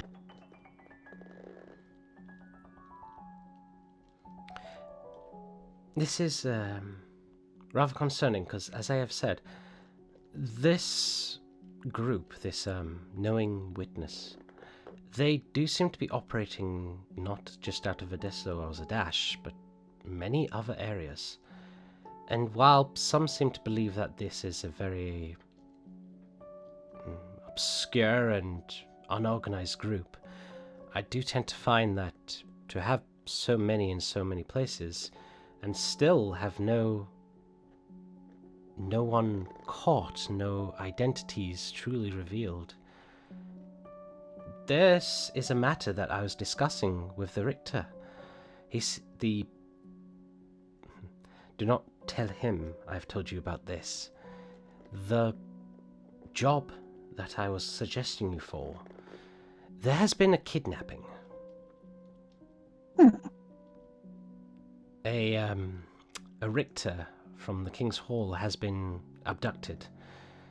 Now, this knowing witness, they have been blamed or found guilty for few crimes within Zadash. There was a targeted attack on a few buildings. There have been series of blackmails or threats, but when there's been investigations into the matter, there's been no names or identities revealed, and it seems as though as quickly as they come, they disappear. So if you say this group is a series of nutcases and conspiracy theories from an Edeslo, that leads me to believe that maybe they are just an obscure branch of whoever these witnesses really are. It could be, yes, that the Odeslo group is just a bunch of nutbags. It could be that this branch is maybe more dangerous. Nevertheless, I do know they have a mask, a blank mask that is featureless, white mask, and red robes. Yes, the mask is not just featureless. From what reports have said, it is a completely facially featureless mask, but it has the hole in the center. Yes, like a black hole almost. Yes, they have reported the same. But again, to be in so many places, and you'd reckon these people would call themselves out, introduce themselves, give a reason. Even the Myriad have their purpose.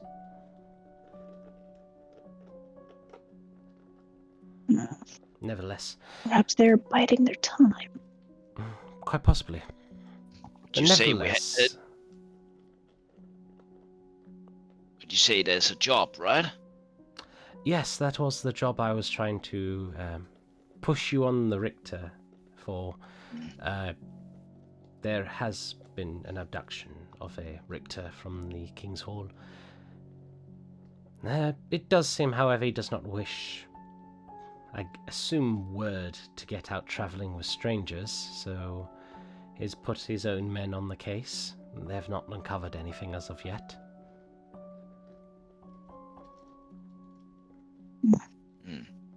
Could be a job for us. What would the pay be? I have no notion. But it seems as though he's already given you a job to do first to prove yourselves. Yes, and Zalko will finally look at the bounty thing. Okay. True. Looking at it, it does seem to be a wanted poster, which labels. You see a picture of a man, very unkempt. Like, he has a beard that's just kind of going in all places, and he's very scraggly, and even his hair is just like a tousled black mess. And this is a guy with, like, sunken eyes, sunken cheekbones. Definitely doesn't look like an upstanding member of society in any way, shape, or form.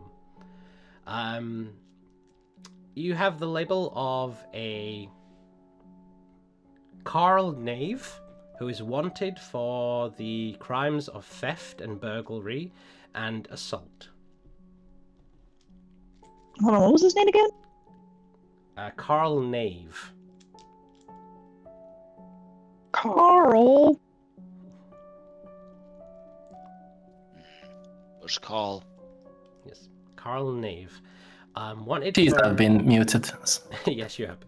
Wanted for crimes of theft, burglary, and assault within the Pentamarket district. Suspect appears to wear a bronze mask, break into places to steal items, has recently assaulted a shopkeep. The reward is 250 gold, dead or alive.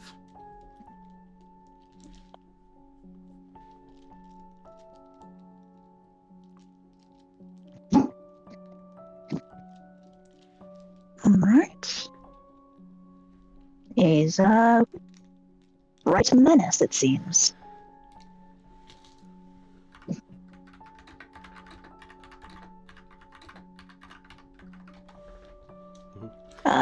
Which, does it say which merchant he assaulted, or just assaulted a merchant? It just says, arrestable for the crimes of a recent burglary and theft and assault within the Penta Market.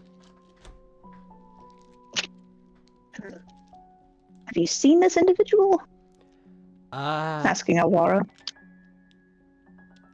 I mean, I have not, apart from on that sheet there.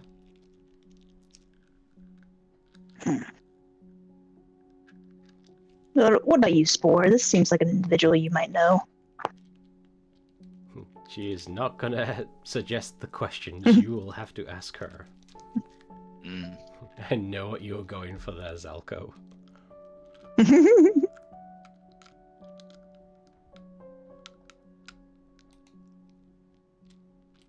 No, he looks like a meth head, so I instantly assumed the one that does drugs knows him. Well, Oh, I thought you were gonna be like, can you just find this person, Elvira, for us, please? That'll be great. No, Like, that can you seems scry on this Spore's. person? Can you do locate creature? No. No, that's actually a great idea, but no, I was asking Spore if he knew this person because he looks like a meth head. And it's like, you do mushrooms. I thought you meant like as a player. You say it as a character? As a character. Oh, We know this individual. Do you? Well, scraggly I'm not an addict, so my brain is very out there, paranoid things. So maybe I can look it. Just give me a. Yeah, Wait do a I minute. remember? What? Hold on. Does Spore still have his beard, or is he just bald? I have never had a beard.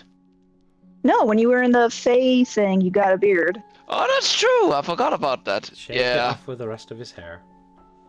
Probably, yeah. Okay. Let's go with that. He probably now has a few blonde things growing up. It takes. Little plugs. Well, I have to shave my own head like every 3 days, so be a bit. But being blonde, it would be easy to look through. So, anyways, GM, do I know this fella? No. Okay, no, I don't, and I can even think clearly, Salko. I'm thinking way too much these days. It's fucking terrifying. Carl Nate. There's a bronze mask.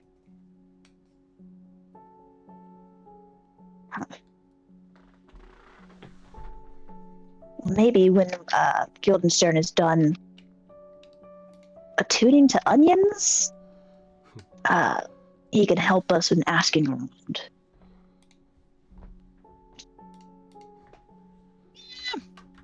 Gilden knows a lot. So, are we trying to do this job before the arena tomorrow? Is that it? It's only about noon. I suppose. Dennis, what are you getting? You do have a very capable arcane practitioner with you. I'm sure you'll find this individual in no time. That is true, maybe. Do you have any ability to track people? Not really. I mean, I don't really have any spells for finding people. Wait, Navy. I see. What do you need to be able to send a message? It has to be a creature I've met or somebody that's been described to me by somebody that's met it. What about this poster? We know his name. We have his probably not very accurate image, but an I image could nonetheless. try, but what am I going to say? Like, meet us at the leaky tap so we can bring it in? More like there's a big score at, I don't know, one of the other stores. If you get there at the time, it's easy pickings. If you was somebody like him, and the random voice you never heard before talked in your head and told you where to get a good deal, would you listen to it? Well, apparently Siraj listens to his weird sword voice. I don't know what goes on in Sport's But head. it's not a random voice he never heard before. That's a voice he knows. Well, it is true. If he is not accustomed to voices in his head telling him to where to get scores from, it might not be the best option. Perhaps more practical means of delivering that message would work. I might be able to call a bird. Maybe I can try to get that voice in my head to help. A voice in It your head? concerns me that you have that. Oh, yeah. What do you mean? Are you plagued by voices? A few days after our last meeting, I started hearing a weird voice in my head. And this voice comes up with bring names and ask for judgment through vengeance. Are you speaking So, of a deotic voice? I don't even know if that's a word, it just sounded right. Deidic? yeah, I think you can say that. I don't know. But I got the name from that voice. I don't know if it's a creature, if it's a person, or a spirit, or... I would be extremely careful. While many believe that the rulings on the deities are noble and good, their intentions must not be taken without thinking. Besides, you don't even know if it might be a deity. There are individuals on each side. As if you could judge any of them of being good, really.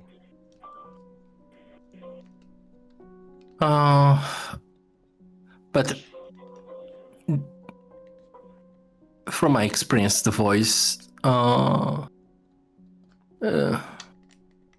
enjoys bloodbaths and killing. This is probably a voice you do not want to listen to, then. If you would like, I could try and dispel it from you. I really thank you for the offer, but this is my fight. Very well. If someone has to dispel the voice, it should be me, because I accepted the voice into my head. Noble. But do recall, there is a fine line between noble gestures and foolishness. You don't have to do too much alone. But to my point, if you wish to get the word out about a certain score to a known thug, perhaps you need to make the message sent through other thugs.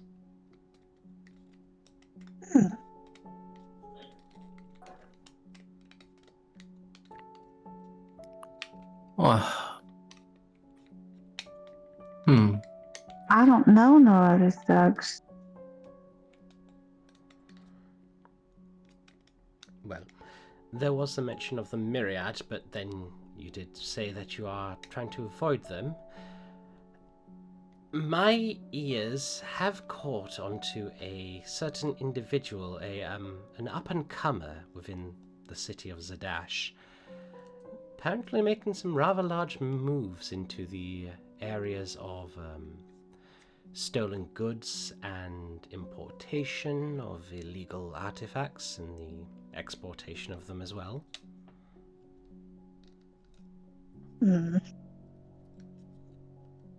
Maybe worth looking into, maybe, perhaps. Perhaps. The individual is not easy to find, however. You would Most of need them aren't. to inquire about, I don't have a name, but they're going under the mark of the gentleman.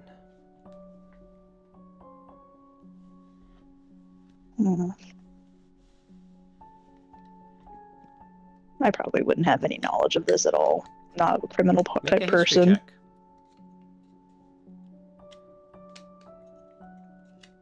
I kind of want to do it with disadvantage, because again, Zalko's not much of a Sure. underlord kind of person. Yeah, that's what I thought. Yeah.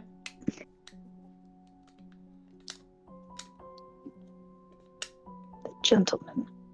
Hopefully he actually is, or that is a very ironic name. It's only one avenue you could take. I'm sure whatever decision you make, you'll be very capable of catching this person. But if we want to flush out a rat, we need to commune with rats. Now, I have withheld you for too long. If there's anything you need of me, well, your wonderful friend here knows how to get in contact. I am going to try and push whatever resources I have to see if I can get a bit more leeway into our recent find. Please keep me in contact. Please keep in touch with me on your findings of your friend Mimic. We will. I do have one other question about this town. Of course. Is it normal for guards to just stop you in the street just because you're new, and even though you haven't done nothing wrong, and ask you a bunch of questions and treat you like criminals? What questions did they ask you? What are you doing here? How long are you going to stay? Why are you here? That kind of stuff. Why are you really here? They simply ask. Oh, as she looks over towards Siraj. I see. Yes. Unfortunately, I think that has to do with your friend. Well, is there somebody we can complain to? Unfortunately, the only person you can complain to is the person who is telling them to do what they did. So the guard captain? The guard captain, King Dwendal. Unfortunately, matters such as this have very little meaning when you've lived as long as I have, but currently, as it stands, the area of Jorhas, which I presumed your friend was from, and where the majority of his kind do reside, is not in the best of relationships with the Dwendalian Empire. And as such, they have many suspicions that members from each side are constantly going over to spy on them and attempting to push certain influences of religion onto each other. Unfortunately, it just is the world you live in.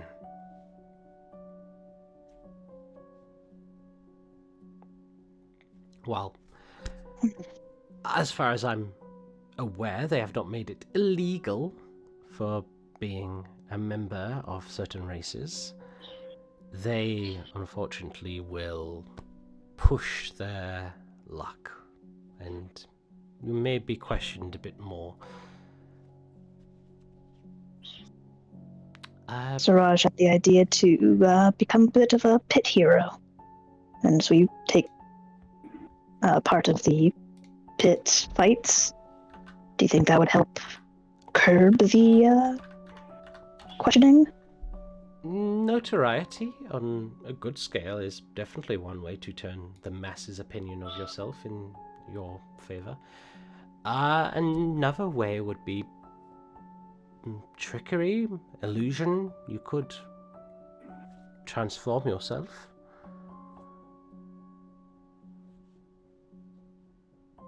If it goes wrong, Suraj, we still are going to get a hat of disguise.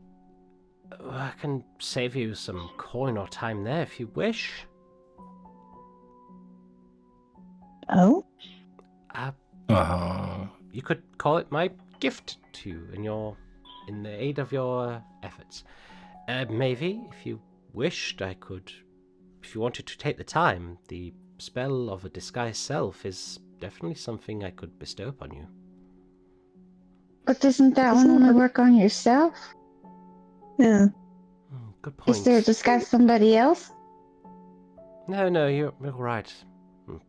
Apologies. Disguise I others. have not used that spell in a long time. You might be thinking of seeming. Ah, yes, that is the one. No, I haven't had to use anything like that in centuries now. Kind of miss all the old spells sometimes. You don't really get much chance to play around with things as I used to. I'm hoping that will change. If you ever feel as though you need to have a talk with someone, maybe, you know where to find me. Here? Or just with sending? You can definitely send me a message and I can find you. Alright. Just include where you are, and if I'm able to, I can teleport to your location. Of course, Yeah. teleportation takes quite a bit, so be sure it's for something important. Right. Sorry, may I ask you for a favor, too? Of course. Well, you asked to help dispel the voice, but I told you it's my fight, but I need to know who I am dealing with, so... As I told you, I have a name from that thing. If you can... Maybe you know some scholars or some people with ancient knowledge that can give you or give me through you an idea. This voice. The voice. Yeah, sorry. This voice, did it come from something? Did you acquire something that created this voice?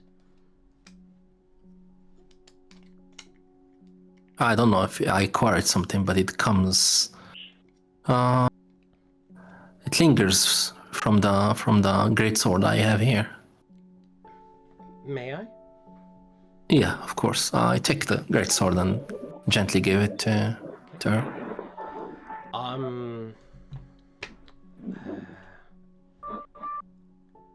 Yeah, she's gonna go ahead and just one moment. She walks a few steps, and this time stairs don't appear, but as she walks forward, she just disappears for a moment, and then reappears back. And she's currently holding quite a sizable tome. She's flicking through, and she goes, this is the one. She starts muttering some things and performing some incantations in the air. And then she is going to go ahead and cast... If this is the right one. Yeah. She goes ahead and casts a spell that Mavie recognizes. This is the spell Identify. Alright. And as she finishes casting that, her eyes kind of like flare a little bit of a purple arcanish light.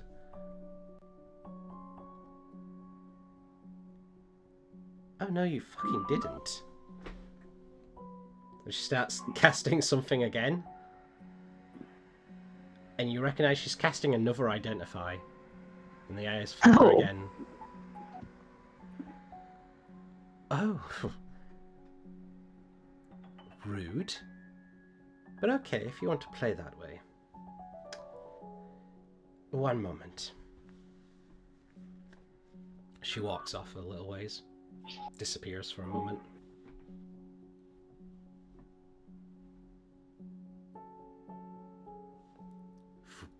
Reappears back, and you see she's clutching what appears to be like a small chest, about, I'd say about 12 or so inches.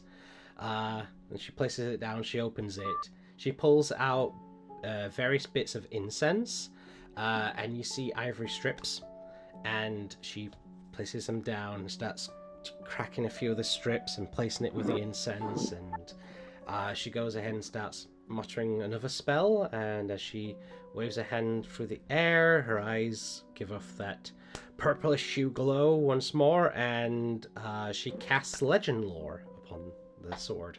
Ooh. Hell yeah. Yeah, she's down for business. Gonna kick this sword's ass. Damn. She comes back to, like, consciousness. What a very rude fucking creature. So I identified the blade. The blade itself has nothing special about it. It has arcane properties, which I'm sure you knew about. It as what one would say is a plus in its damage.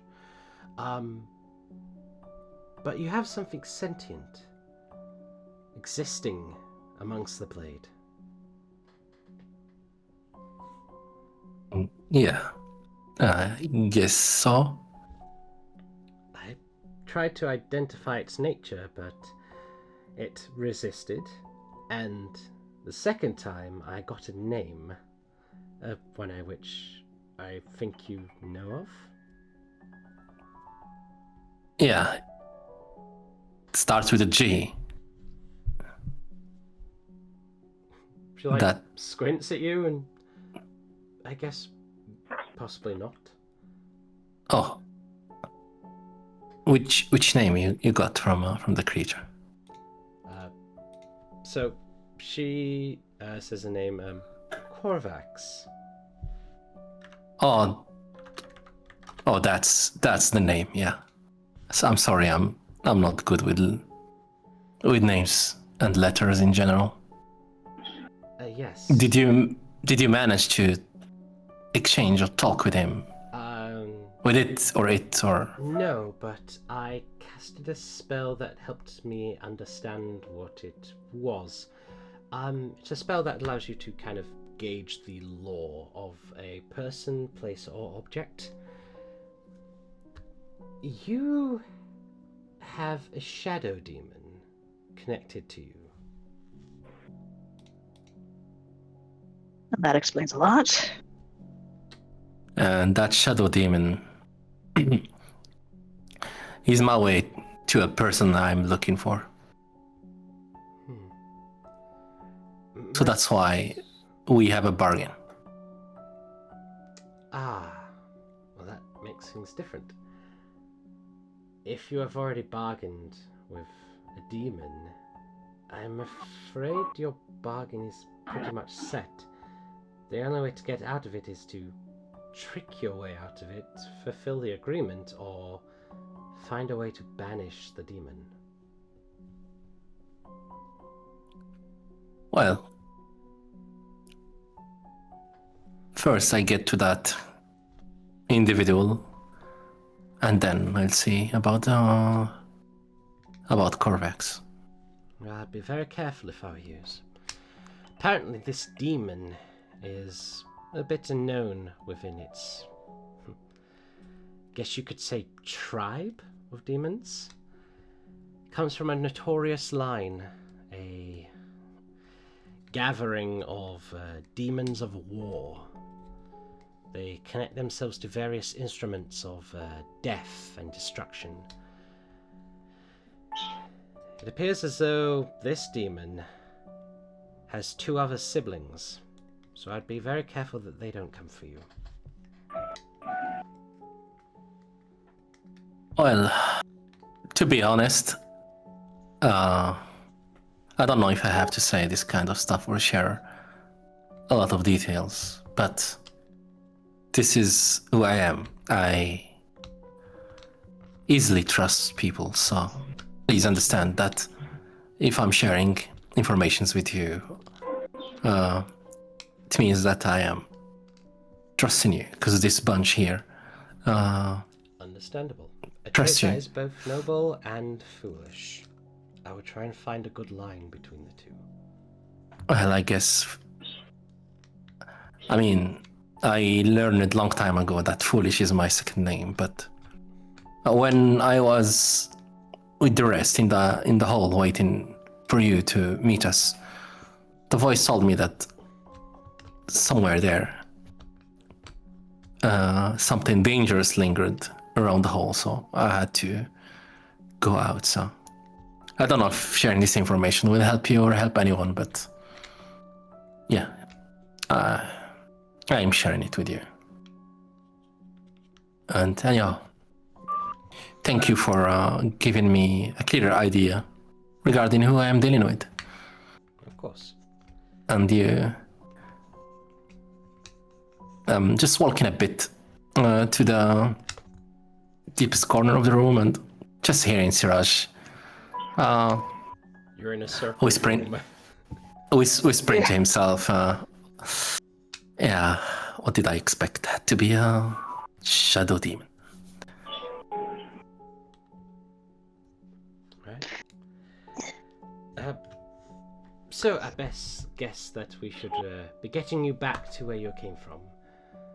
Please, again, keep me updated with anything you find.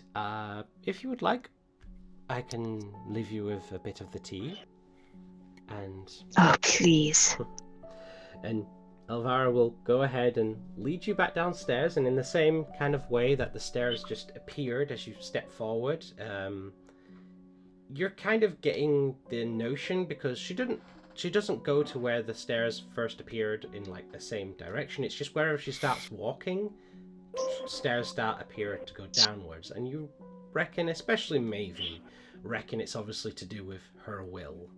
Stairs appear wherever the hell she wants them to. Okay. The stairs just descend down again in a circling manner, to which, as you descend, it's a very strange experience, because it feels like you're descending and you see just the sphere drop of the tower, and you see at the bottom there is the open hall that you were in, and it's very awkward as you're like walking down with no rails, and it looks like you're about to drop 1,000 feet, and you just appear at the bottom. Zoop. Yes, it's a strange experience, but nevertheless, as you appear back down that way, Vara leads you not towards where the donut-shaped thing is floating. She leads you to the other end of the hall, where she gives the knock once more, and the door opens up. And you see, still slight drizzling, the same alleyway of Zadash. Ah, shit, this is freaky. It was a pleasure having tea with you, Madam Pleasure was all Mordain. mine. Please do keep in touch. Honestly, yes, we should do this again. We should. It's been a while since I've entertained guests. Do you need your ropes back? She waves her hand, and the other Elviras come over, and they remove the robes, and they hand back the armor and the weapons. You know, if you wanted to get rid of somebody, you could just take him to your house and dump him off in the Savalier Wood, couldn't you? Yes, but that would involve restraining someone, getting them through my home, and then dumping them outside. To which... No, you could invite him over and trick him. She laughs and then goes, "Believe me, Maeve, if I wanted to get rid of someone, I have much easier ways to do so."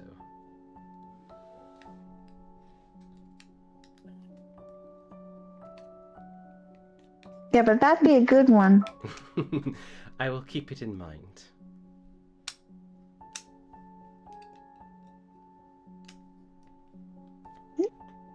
Does she actually give Zako like a little bit of the tea, Yeah, or? you were handed a few of the tea leaves. Heck yeah, he definitely tucks those in a special pouch. All right, so I guess let's go find this.